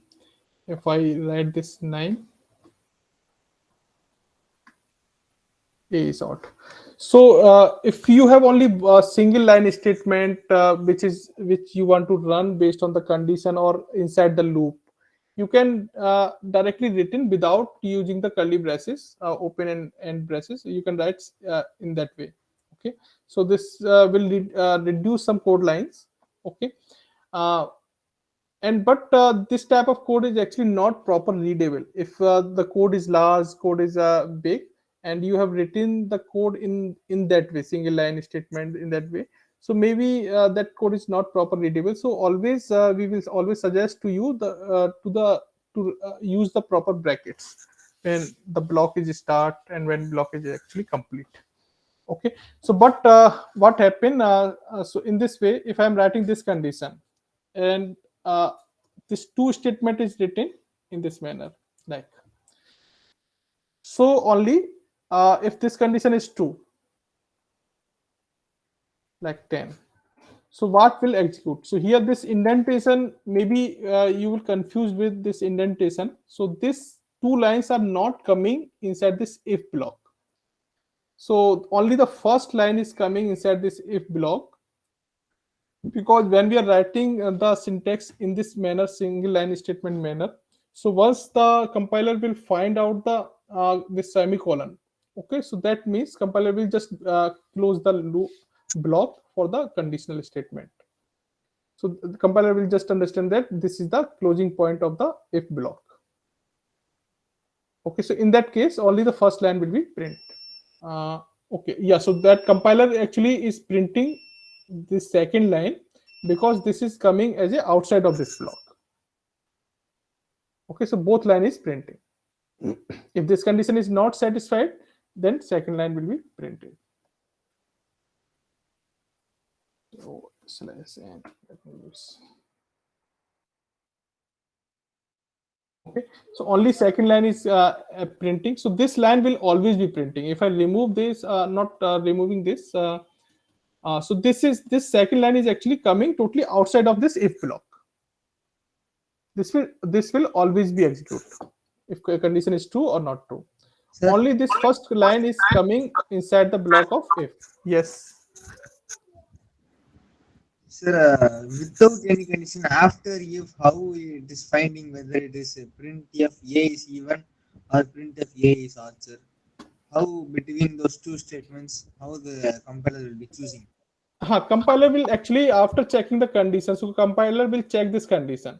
Okay, so there is no termination point, so compiler will actually check the termination point by this semicolon, but here there is no termination point. So compiler, if this condition is true, so compiler will just execute the next line, and it will consider as if this line is coming inside the if block.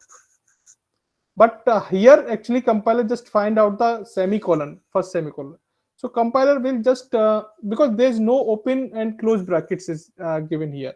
So in this format, so compiler will just identify the closing of this block by this semicolon, first semicolon. Okay, so only this first statement will consider as a inside the block of this if condition. Okay, but what happen if we want to write the both statement inside this if block? So at that time we have to use comma here. So then now the both, so first semicolon is founded here.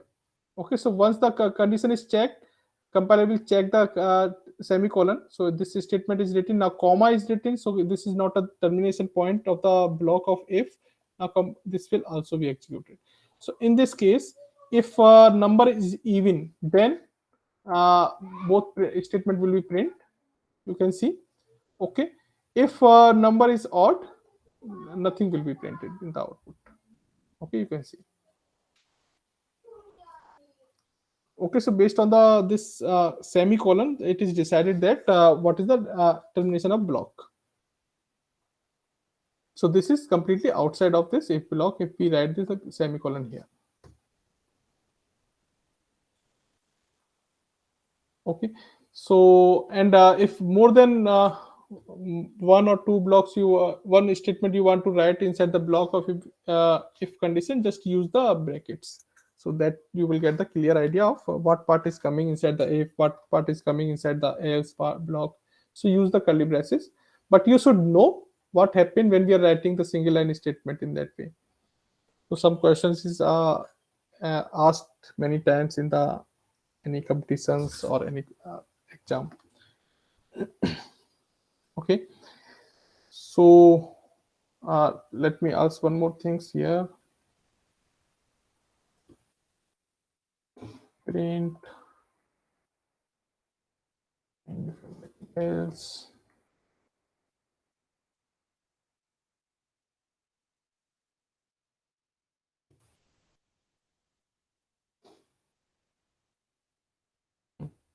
You can see in the one line statement this if else is written. Okay, so if this condition is true, then this is the termination point of the block. Okay, first block, and this is the else part of this if. So if this first condition is not true, this else part will be executed, and what is written inside the else, this second line. So you can also write the statement in one line, but this is we are not suggesting this type of statement you have to written. Just you should know what happened if this type of statement you found in any question. So what how the compiler is actually handled this type of statements. Okay, but always try to write the proper clear syntax. Use proper open bracket and close bracket, and also use the indentation to read the code properly. Okay, so okay, this is the last part I've covered, and I think this is the things. So I have already shared the link of this notes file. Also see the lecture. So this notes actually I'm creating only for the programming content. If anything is else discussed in the lecture, that is also important. So also watch all the lecture of the professor. Okay, so let me share the link again if anyone don't have the link.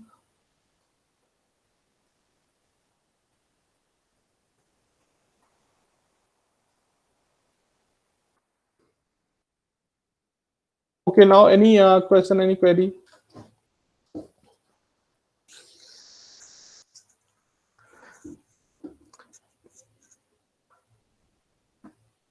We have received some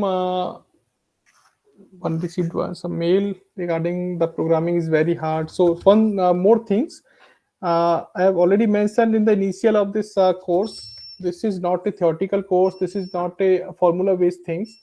Here syntax you should understand. Okay, then how to use syntax, this is totally up to you.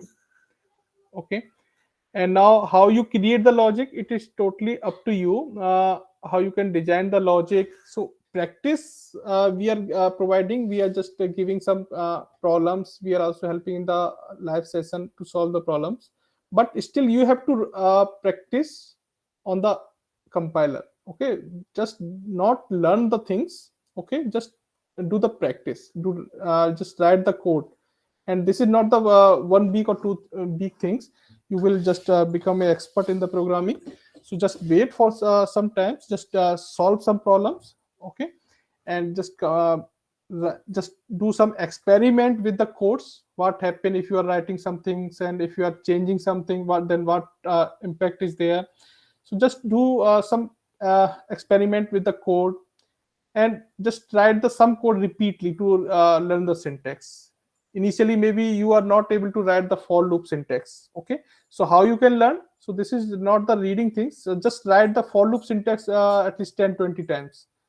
So you will automatically set in your mind how you can write this for loop syntax.